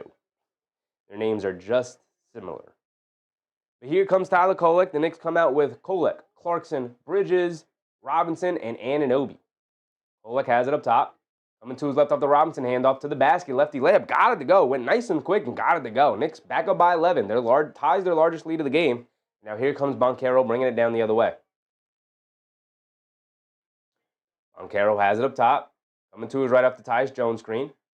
They swing it out to Jones. Jones throws up the floater. Comes up short. Can't get the shot to go down. Robinson with another rebound. Here comes Kolek. Hit ahead to Bridges. Bridges off and running. He's got a lane to the basket. Kicks it out. Anunoby wide open left corner 3. OG Anunoby rattles it in, baby. And a great start already to the fourth quarter. Here's the Knicks have taken the largest lead of the game of 14, 87-73. Banchero up top coming to his right. They kick it over to, I'm not even sure who this is for the Magic. Is that Jet Howard? That is Jet Howard. Howard hands it off to Bataze. Now over to Black. Black gets fouled by Mikal Bridges trying to fight around the screen.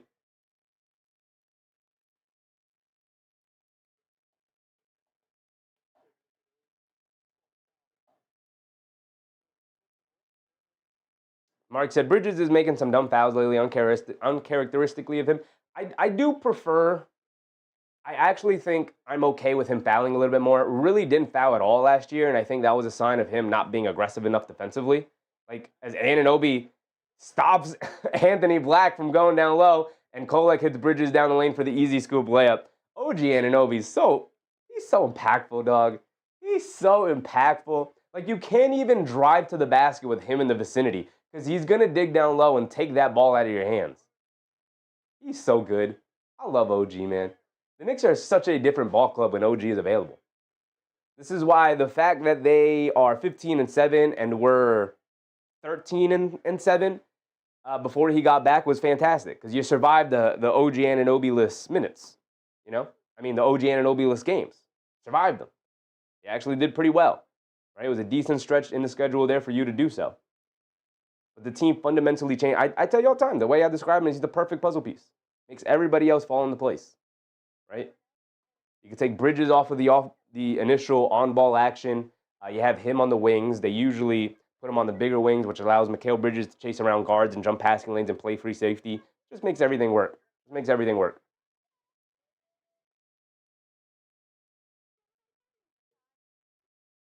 Kay Hazy said, OG took Bridges' power. Bridges has still been good today, though. Still been good. Joseph said, I'm back. I couldn't find your stream. I just found it again. If you hit that subscribe button, you'll never lose it again. I'll always be there in your sub box. We go live every single night. Cover every single Knicks game. We're live every single night. Monday through the weekend. Try to take one day off during the weekend, whether that's a Saturday or Sunday, depending on when the Knicks play. But we're live 6 days out of the week. Jason said, love looking at the box score. That's this balanced all the way around. Everyone contributing in their own way. Potentially 3 double-doubles between Brunson, Robinson, and Hart. Yeah, something we haven't talked about at all today is Brunson's passing. Brunson is, I believe he had 6 or 7 assists at halftime. Right now, I could tell you Jalen Brunson is sitting with 9 assists to only 1 turnover, right? Bridges, 12.6 boards, 5 assists. Josh Hart with 15 and 10. Mitchell Robinson with 6 and 12. That's including 7 offensive rebounds for Big Mitch tonight. Go ahead, throw up 7 on the scoreboard. In his quest to be the best offensive rebounder of the season, he's really just fighting Steven Adams at this point. Doug Fresh said, let's get a 20-point lead. So happy right now. This is going to be our year. Stay focused, Knicks awesome. Yeah. I mean, this is their best chance of any year that they've had. Now, maybe they'll have better chances in the future. As hopefully they continue to build on this roster and continue to get better. But you know, as of right now, this is the best chance that they're going to have all season long.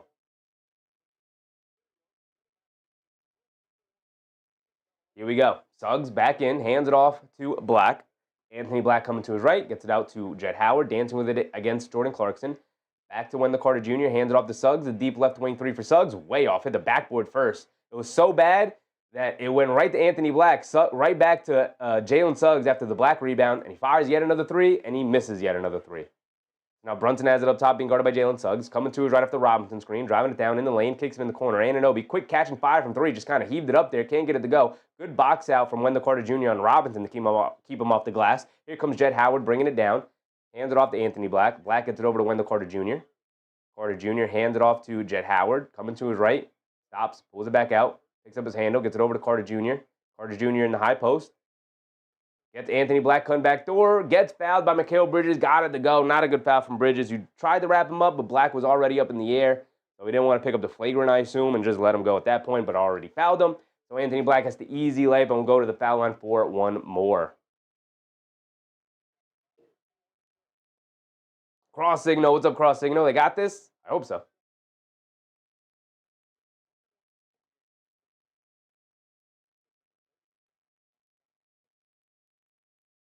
Anthony Black knocks down his and one free throw. Kolek bringing it down. Kolek up top, gets it over to Robinson. Kolek playing catch with Robinson. Now coming to his left of the screen. Kicks it out to Bridges. Jab step, driving it down in the lane. Stop, turn. Little fall away jumper in the paint. Can't get it to go. Robinson knocking the rebound up in the air. Then Anthony Black finally recovers it. He shot out of a cannon, bringing it down the other way. Euro steps down the lane. Scoop layup. Can't get the layup to go. Battle for the rebound. Knocked out of bounds by Anthony Black. It's going to go back to the Knicks. Kolek bringing it down the other way. I like the way Kolek is running the offense right now. Kolek coming to his right off a Robinson screen, driving it down in the lane, throws up the floater, comes up short, can't get the friendly bounce, battle for the loose ball, out of bounds off of Kolek. It's going to go back to the Magic. Kolek mad at himself for missing the bunny floater.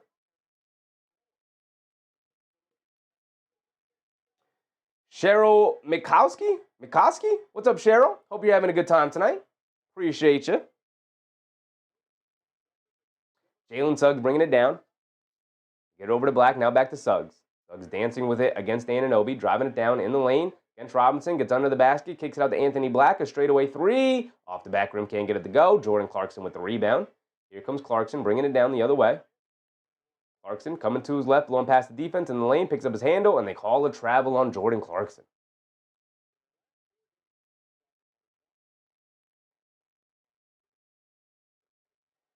Niall Dimitri, what's up, Niall? Happy to see you, my man. Hope you're having a good time tonight. Always love seeing you in the chat.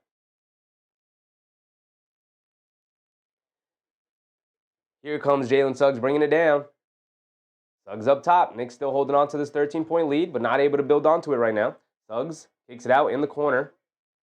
Jett Howard wide open for 3. Can't get it to go. Hug Porty is subbed in. That was Anunoby, excuse me. Anunoby grabs the rebound, kicks it out to Clarkson. Clarkson dribbling it down, gets it knocked out of his hands by Anthony Black. Saves it right back to Kolek, though. Then Kolek tried to kick it out. But right back to Clarkson. Clarkson throws up the floater, can't get it to go. Robinson snatches an offensive rebound and then gets hammered. I was going to say, where's my foul call? And late foul call on Wendell Carter Jr. Fouls Robinson. Robinson, his 8th offensive rebound of the game.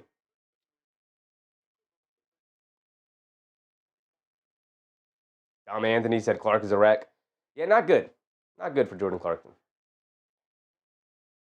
Bridges, Kolek, and Robinson coming out of the game, replaced by Huck Porty, Brunson, and Hart. Hold on, got to blow my nose again.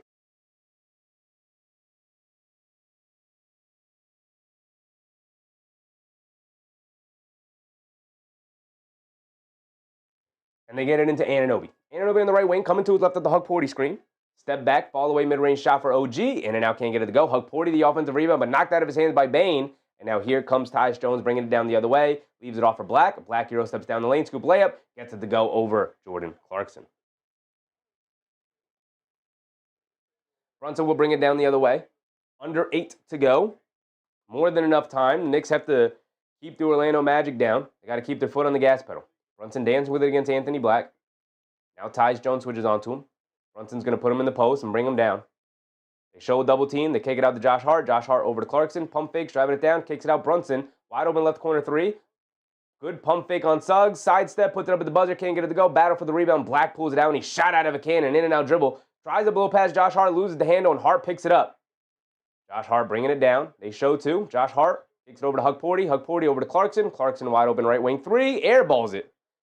Anunoby had the rebound knocked out of his hands by Suggs, and now here comes the Magic. Terribly sloppy game here. Suggs bringing it down the other way. Rolls over Brunson. Kicks it out to Anthony Black for a 3. He can't get it to go. Josh Hart grabs the rebound over Bane. Then Bane all over him. And finally, a foul is called. The refs have to clean up this game. This is how players get hurt. There's bodies flying all over the place. Guys are just running into each other because there's no fouls being called right now.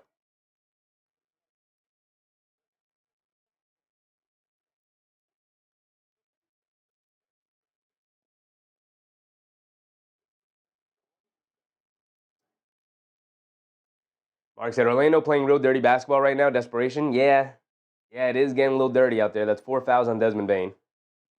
Tyrone Turner. What's up, Tyrone? Hope you're having a good time tonight, man. Thanks for hanging out with me. Thanks for hanging out with us. Brunson bringing it down. Just a little over 7 minutes to go. Knicks holding on to this 11-point lead. Neither team has really scored in a while. Brunson up top.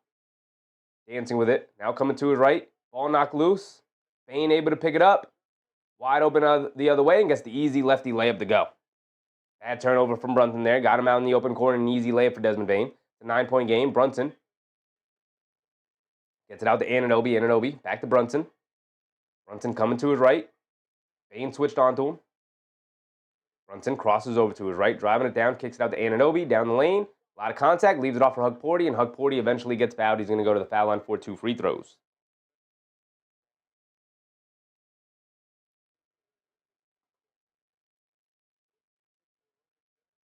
Mark said Bane is a jerk, bro. He is. I won't forget. I forgot who they were playing, but he picked up he got kicked out of the game because he flagrantly fouled somebody and then grabbed the ball and threw it at the guy's head after he flagrantly fouled him. Like, this guy's a jerk, man. Yeah, I wish I could use harsher language, but this is a family show.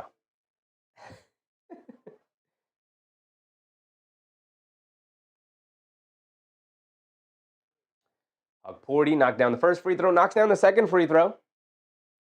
Hug Porty, 4 for 4 from the foul line tonight. You love to see it. Is he also working with my guy Peter Patton, working on the jump shot artist who helped out Josh Hart? I hope so. Suggs down the lane, tries to kick it over to Bane, and who comes up with the steal? Mikal Bridges hit ahead to OG Anunoby, gets stripped, and then Bane. What is Bane doing?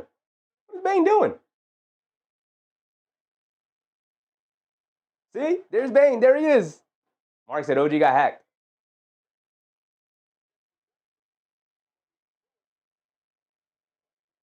Bane is such a jerk.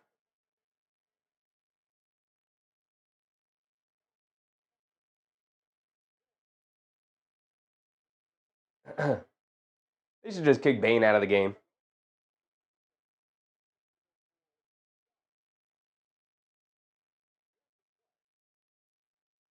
They're going to show the replay here. It had the Anunoby in the open court. Gets stripped. And then Bane just fires it off of OG Anunoby as hard as he can.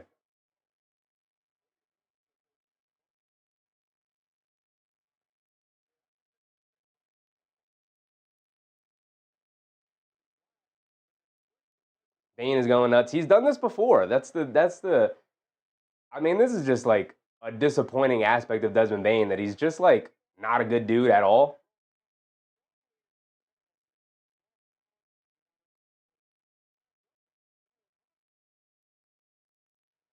Marvin LaShore, what's up, Marvin?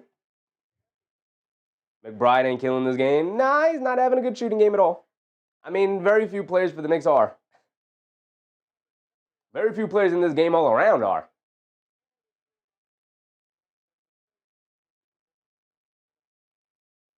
I would just kick Desmond Bane out of the game. I mean, Angelo Hardy said that's nonsense. Yeah. Mark, even using harsher language, trying to clean it up in the chat. I appreciate you, Mark, but I'm also not going to say that word, even if it is censored the way you put it as well. Bonsai Sage was a bonsai. Big dummy is universally appropriate. True, he is a big dummy. He is a big dummy. You can supplement harsher language if you want, because I would definitely use it. I would definitely use it.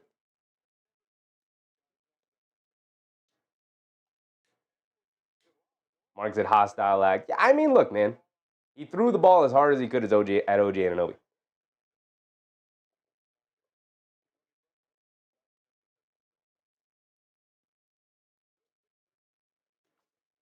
I'd just get Bane out of the game. I mean, it's not a basketball play. You know what I mean?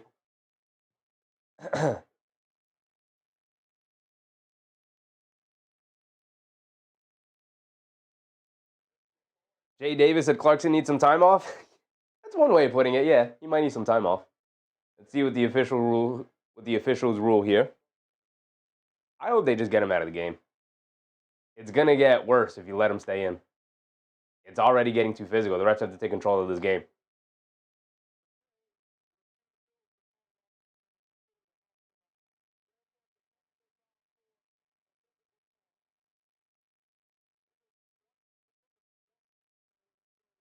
Only a technical foul for Desmond Bane.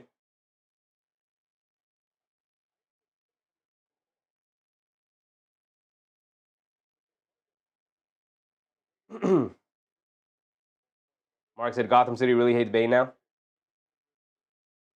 It's going to be hilarious because on the internet and chat rooms, because obviously as Anunoby and Bane have a funny laugh about it.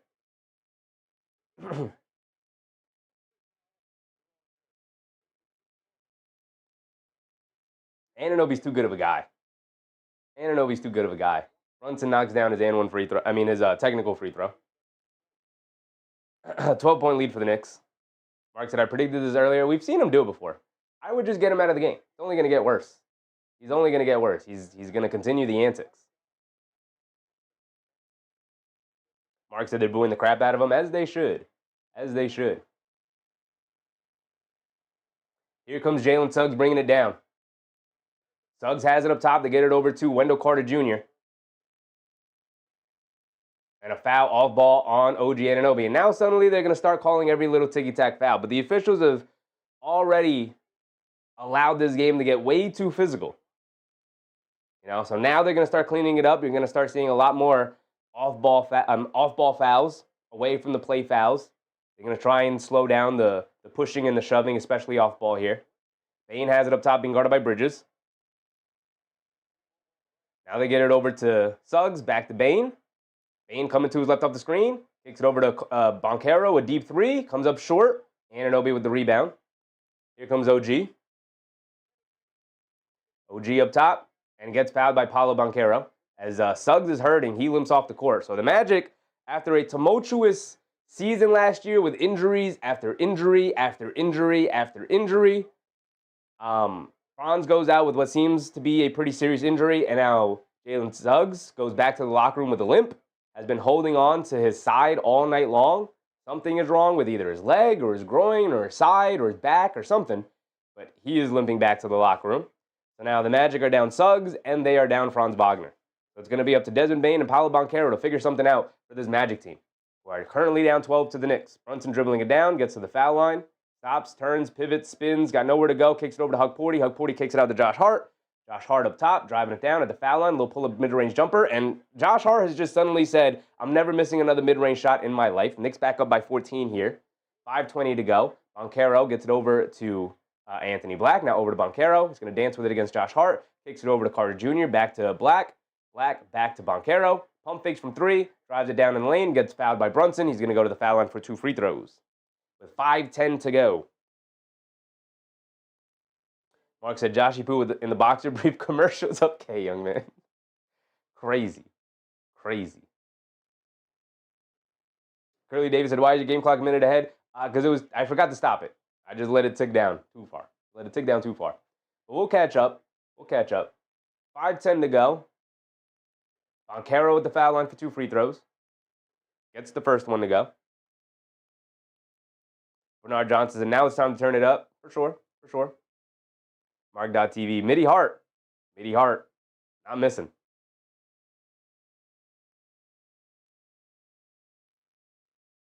That's his wife in the commercial too, Mark.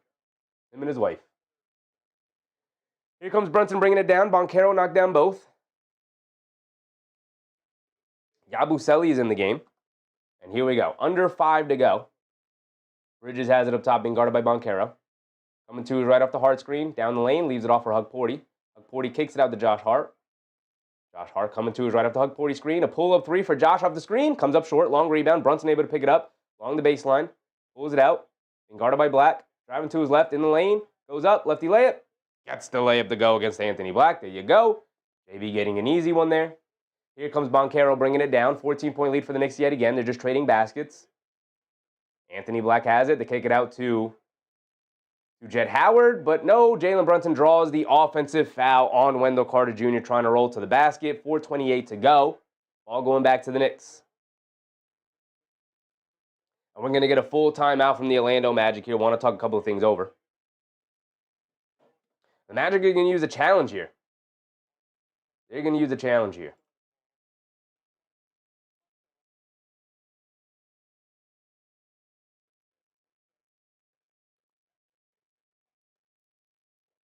Kay Hayes said, Carter Jr. is so mad this game. Well, Mitchell Robinson has grabbed 8 offensive rebounds on him. I'd be pretty frustrated too.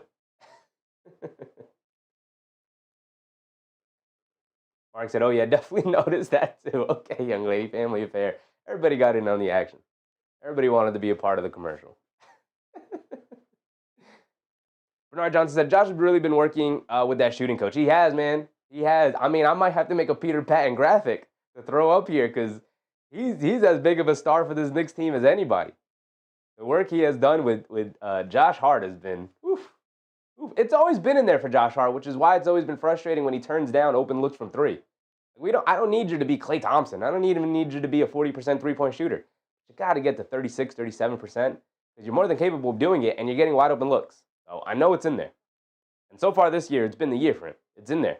He's doing it. He's doing the thing. He said Carter Jr. Oh, I read that already. He's been so mad this game. Yeah, I mean, Robinson's been dominating. He's doing a little bit more than dominating, but he's been fantastic.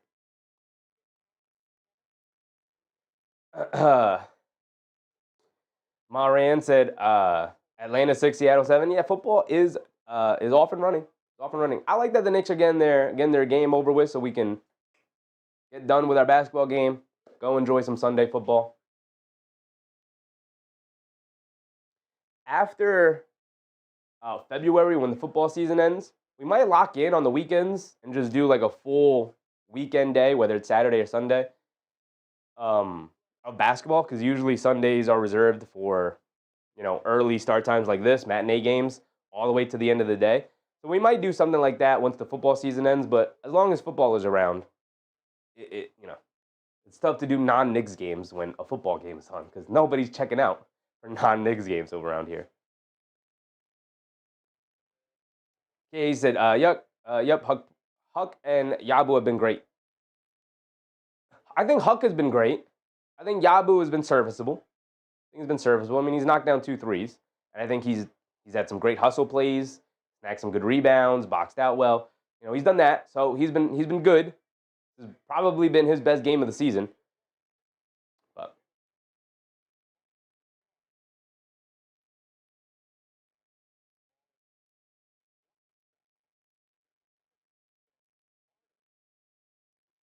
wow, so the Magic used their challenge there. And it's now called a blocking foul on Brunson. I don't know how that's a blocking foul. David BOBHD, what's up, David? Appreciate you, man. Thank you for hanging out with us. Hope you're having a good time tonight. I keep saying tonight. That is just my go-to saying when people subscribe. It is the afternoon, but thank you for subscribing, my brother. Mark said, Knicks game better than any NFL game on right now. I mean, that's why we're doing the Knicks game. Because I don't care what else is on. I'm watching the Knicks game. Nothing comes before the Knicks. Carter Jr. knocks down both free throws. 96-84. Brunson will bring it down. They get over to Bridges. Bridges will bring it down now. Bridges has it up top, being guarded by Banchero. They get it over to Brunson. Brunson being guarded by Anthony Black, calling for a screen from Josh Hart. Coming to his right off the Josh Hart screen. Dancing with it as Jace Richardson is in the game for the Magic. They kick it out to Josh Hart. A straightaway three. He's open. Josh Hart can't get it to go. Carter Jr. with the rebound. Quick outlet to Bane. Bane bringing it down the other way. Bane gets it over to Richardson. Down the lane. Gets swatted out of there by Mikal Bridges. Not around here, Jace Richardson. Welcome to the NBA, brother. Not going to get that swoop and layup around here. Jason said, all right, lock in. Let's finish this. Yep. Mark said, not over yet. Not over yet. Just under 4 minutes to go. Banchero has it in the post. Spins, kicks it out. Anthony Black, a left corner three over Anunoby. Way off, can't get it to go. But Bane with the offensive rebound. They kick it out to Banchero. They leave him open from three. And he finally knocks one down. His third three of the game. But he's taken how many tonight? Banchero's 3 for 6 from three. It's a 9-point game after the made three there. Brunson bringing it down. They get over to Anunoby. Anunoby over to Bridges. Back to Anunoby. Anunoby being guarded by Jace Richardson.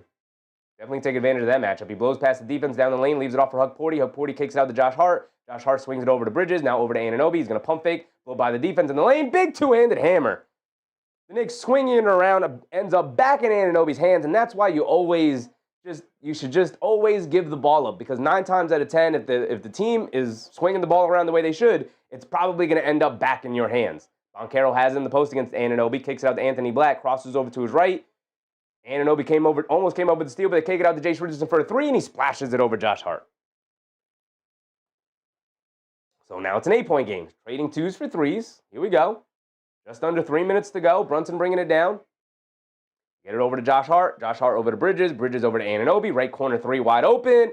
OG Anunoby responds, anything you can do, I can do better. Not a good defensive tactic here from Jamal Mosley and the Magic. I know they're trying to force turnovers, but they're trapping in the backcourt. It's leaving guys wide open like Anunoby. He's now up to 21 points tonight. They swing it up top to Wendell Carter Jr. for a straightaway three. Can't get it to go. Josh Hart yet another rebound. Quick hit ahead to Brunson. Brunson driving it down. Stops. Pulls it back out. Brunson has it on the right wing. Going to wind down the time. Didn't want to force it. They show two. They get it over to Josh. Josh in the lane. Kicks it out. Bridges. Right wing three. Well short on that one. Hugporty with the offensive rebound. Kicks it out to Anunoby. Anunoby pulls it out. Gets it back out to Brunson. They're going to wind down the clock yet again. Approaching 2 minutes here in the fourth quarter. The Knicks with an 11-point lead. Brunson gets fouled by Desmond Bane. Desmond Bane gets the worst of it.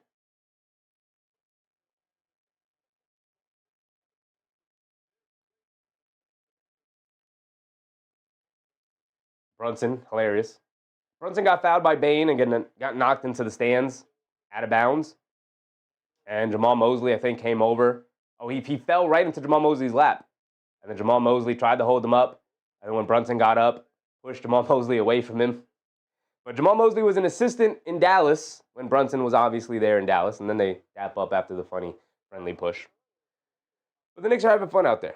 Not really. They're trying to just get him out of here. Let's be honest. I mean, Brunson's having fun.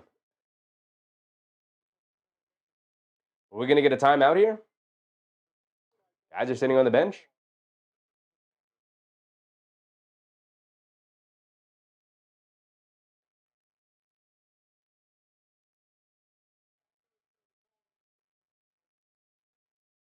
The regular defensive foul, Desmond Bane. The refs went to go look to see if it meets the criteria of a hostile act because Desmond Bane was holding his face, but that's just because he was fouling Brunson and was in his airspace, and then Brunson's shoulder made contact with Bane's face, and that's why he was holding his face. But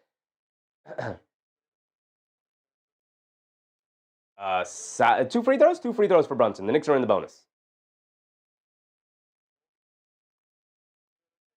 Mark said, this man is such a difference maker. With OG? Yeah. I mean, I keep saying it tonight, but that's because I just think it's the apt description for OG Anunoby. He's the perfect puzzle piece. He just makes everything on the team make sense. Everything fits better with OG Anunoby out there.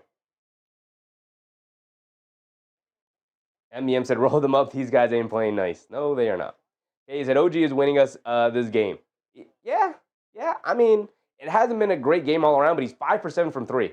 Really one of the only guys to have it going from the perimeter. Josh Hart's 3 for 5 too. Let's give him a shout out.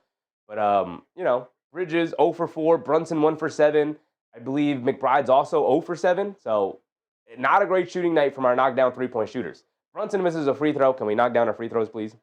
AP, what's up, AP? Said it's about time. Come on, brother. Come on. Get out of here with this negativity. Come on, dog. Brunson at the foul line. He missed the first one. Knock down the second one at least. Come on. Brunson does knock down the second free throw at least. All right. 12-point lead, 90 to 102. And it looks like Mosley's waved the white flag. He subbed out his starters. Boncaro and Bain now on the bench. And a big two-handed slam from Jonathan Isaac.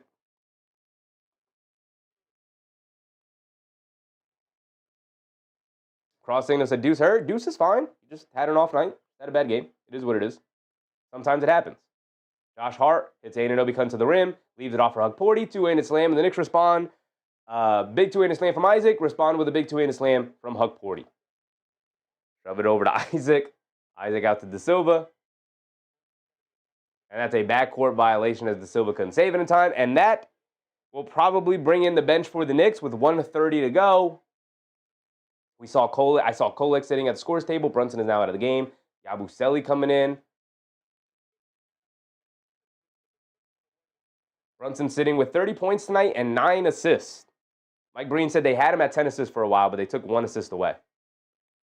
MBM said didn't need Deuce Juice tonight. I mean, the Knicks didn't have a ton that went their way all around. I mean, Anunoby was the guy that won them the game tonight with how well he played, but we'll go through the box score here.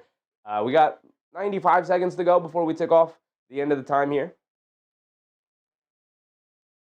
Kolek gets it into Hug Porty. Hug Porty being guarded by Isaac, hands it back off to Kolek. He's being guarded by Richardson, coming to his right of the Hug Porty screen. They swing it out to Diawara. Diawara is going to look to attack. Down the lane, scoop play with the left hand. Can't get it to go, way off. Knocked out of bounds by Yabu. Knocked out of bounds by Yabu. It's going to go back to the Magic, I was going to say.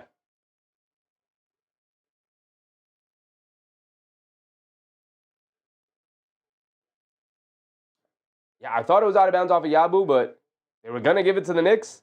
Now, the Orlando Magic use a timeout to use their challenge here. Okay. Lana Moda said, well done, Knicks. Yes, sir. Yes, sir. AB said, finally, we beat a quality team. The Devil was complaining. It is cold in his house.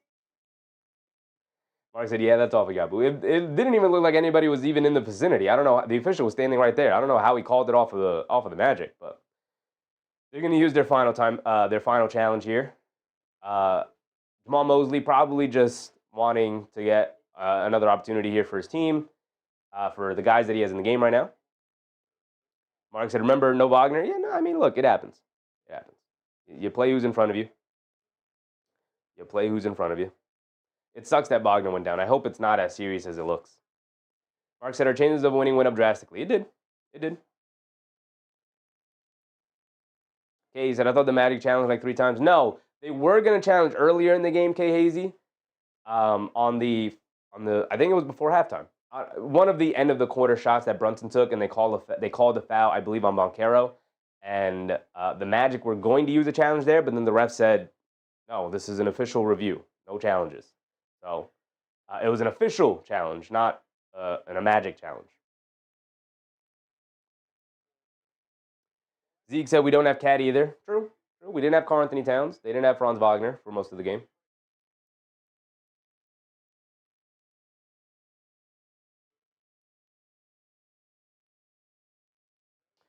Oh, it is off of Penda, but then Yabusele touches it after that.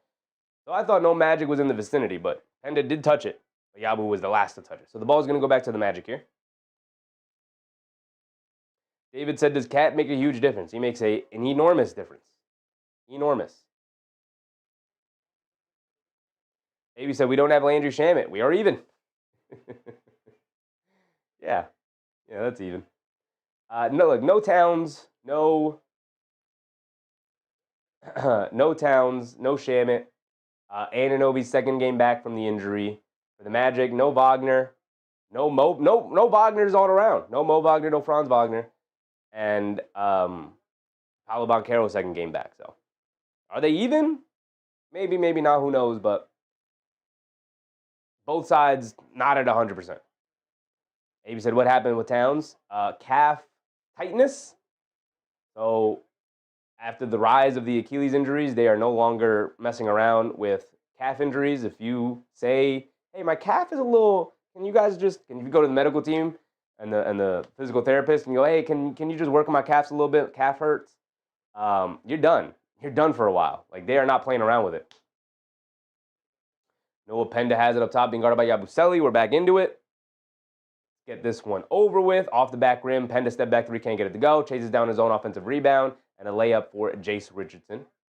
Kolek gets it over to Tosan and Woma. Tosan gets it over to Yabu. Yabu tried to get it up top to Kolek. Jace Richardson saw it, picked it off. He's going to go down for a two-handed slam. It's an 8-point game. Back-to-back buckets for Jace Richardson. And get it over to Tosan and Woma. And Woma gets it over to Yabu. Yabu down the lane. Takes some contact. Can't get it to go, but he does draw the foul. Go to the foul line for 2 free throws. Lanamoto said, now we need to win on the road against good teams. Yeah. I mean, as long as you have home court advantage in the playoffs, do you ever need to win a road game? Just that. What's up, Justice Dead? We want OT? Come on, dog. We're trying to get out of here. Trying to get a nice victory. Relax. Eat something. Watch some football. End the day.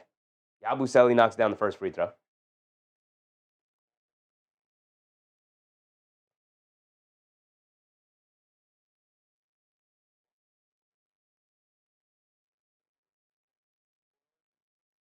Clarkson comes in just to make sure we have somebody to grab some buckets around here if we need to.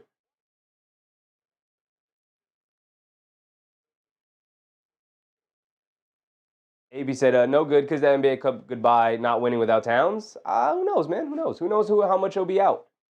It's not a calf strain. It's calf tightness. So maybe it's just a one game resting. Gets a couple of days in between today and the game against Toronto, but we'll see. Loose ball foul and Yabusele battling with Isaac for the loose ball. Dom Anthony said, a win is great. Win is great. Who knows? Maybe they decided to rule him out today to make sure he's ready to go for the game against Toronto. Who knows? Can they beat Toronto without Towns? Yeah, I think they could. Absolutely think they can. They're in the bonus, so now Jonathan Isaac gets 2 free throws. Been a bit of a foul fest this last minute. Can we get up out of here? Knicks better not sell with 40 seconds. I don't think they will.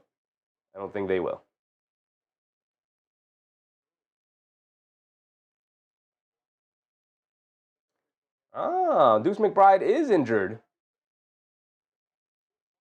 Mike Breen just said Deuce McBride, after he took that hard foul earlier in the game and fell to the floor, when he subbed out of the game, he went back to the locker room, and he hasn't come back out since.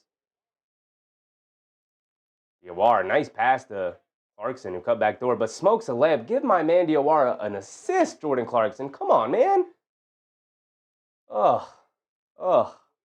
Disgusting. I do want to go over the box scores. Richardson down the lane, throws up a floater, can't get it to go, but he does draw the foul on Yabu there, so he'll go back to the foul line with 19 seconds to go. This one's probably over. Probably. You never know. Basketball's crazy. Mark said, JB and Bridges coming back in, y'all. OMG and Hart.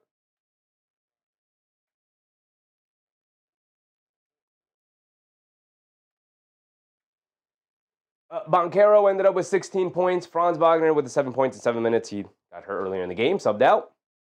Wendell Carter Jr. only 8 points tonight, 1 for 5 from 3. Nobody really shot it all that well tonight. Jalen Suggs also left with the injury. This is the kind of game that this is what happens when you play this level of physicality, and you run all around. You find yourself getting hurt a lot, man. D Grant, what's up, D Grant? I see you cooking today. Finally, it looks like the Knicks have cured their demons with Orlando. For now, Orlando's a good team. The Knicks are also a really good team. Josh Hart was hanging out with his kids on the bench, and Mike Brown said, Josh Hart, I need you back in the game. So Josh Hart handed his son off to his teammate. Who was that? Was that Mitch? Handed him over to Mitch. He just took his son off his lap, and he said, hey, Mitch, you got him. Got up and went to the scores table. And is that like a Knicks assistant, a medical assistant over on the bench? The woman over on the end of the bench holding on to Josh Hart's 2 kids? Hilarious. Clarkson gets it over to Brunson. And they call it a backcourt violation. 16 seconds to go.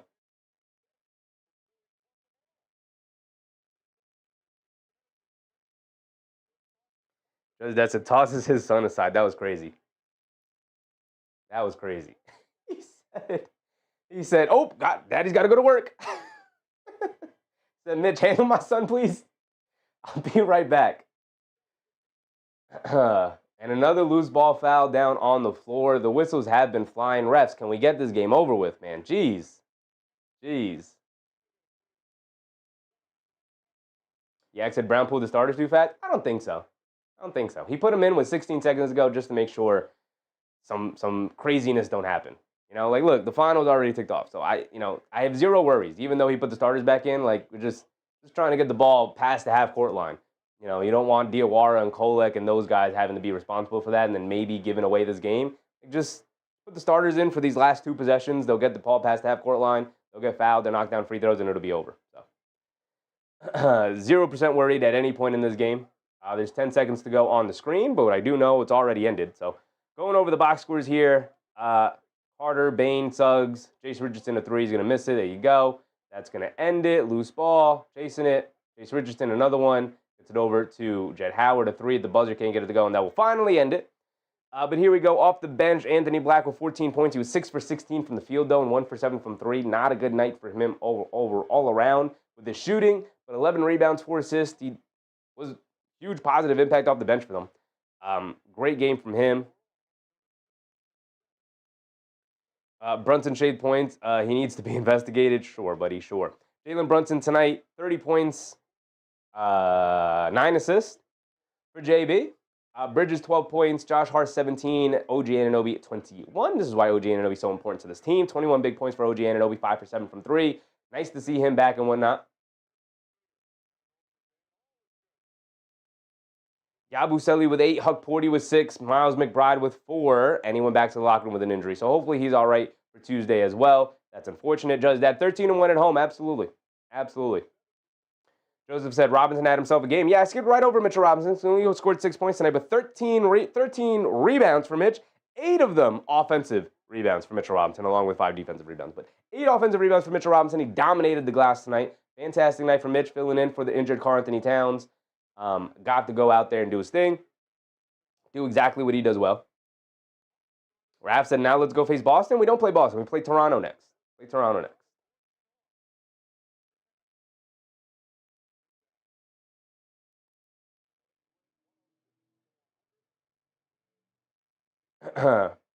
Tyler Kolek in his 8 minutes, 2 points, an assist. It was fine.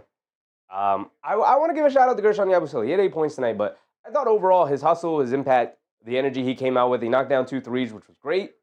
Shout out to Guerschon Yabusele. Probably his best game of the Knicks season. I thought he was legit impactful tonight, and you know was out there when he was out there, he was additive. Huck Porty as well deserves to get a big old shout out tonight. 7 rebounds, 6 points. I thought he was absolutely fantastic defensively. He was flying around. He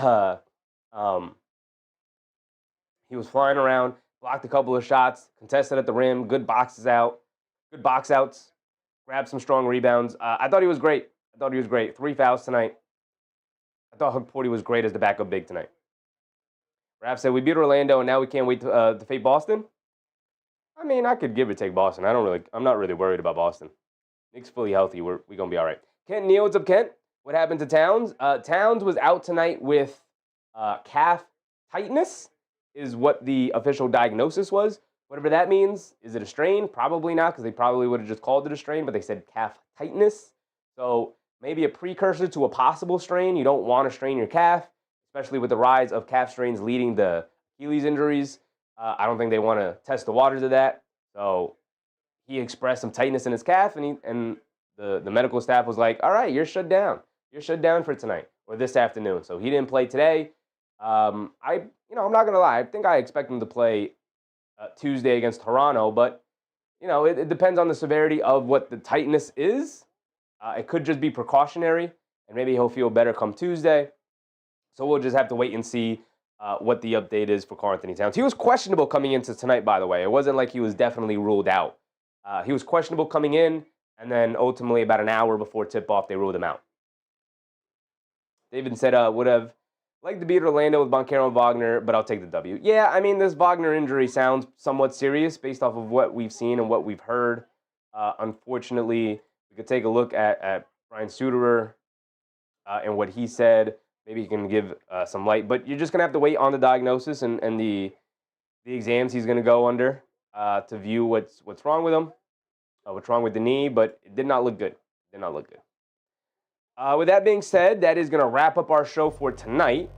Do this. Shout out to all of the channel members here. Thank you for continuously supporting the channel. I very much appreciate it. If you would like to support the channel in any way, I think it's $2 a month. Very cheap. It's just a way for you to show some support. Every dollar this channel makes goes right back into making the channel better. Everything I do is just me. It's a one-man band. So maybe at some point we could hire an editor and actually get some shorts content up.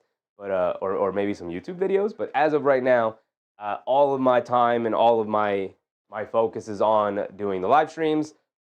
If I had more time, I would be able to get more content up for you guys. But as of right now, thank you guys for hanging out with me. Thank you guys for the support. We will be live tomorrow. Tomorrow, what's the game we're doing? We're doing the West Coast game. It's going to be Phoenix versus the Minnesota Timberwolves. It's a peacock game, national TV game. So might as well. Not national TV. It is a streaming. Right? It's not on NBC. It's just on Peacock. So we will be here tomorrow again. And then obviously the Knicks take on Toronto on Tuesday for the NBA Cup quarterfinals. Big game for them. Thank you guys. Curly Davies, Mark, Justice Dad, David M, D-Ras, Chris Rowe, AP, of course. Mark.tv, Tay Cowboys. Appreciate you, Tay. Nick Yak. Rise, what's up, Rise? They didn't play him because of the trade. That's not how that works, brother. But thank you guys. 7:30 tomorrow, which means we will be live at 7 o'clock to go through our pregame rundown. Remember to brush your teeth before bed. Stay hydrated, and I'll catch you on the next one. Not good night, but enjoy the rest of your afternoon. Enjoy some football if you choose to indulge, and I'll catch you on the next one. Goodbye, everybody. Bye.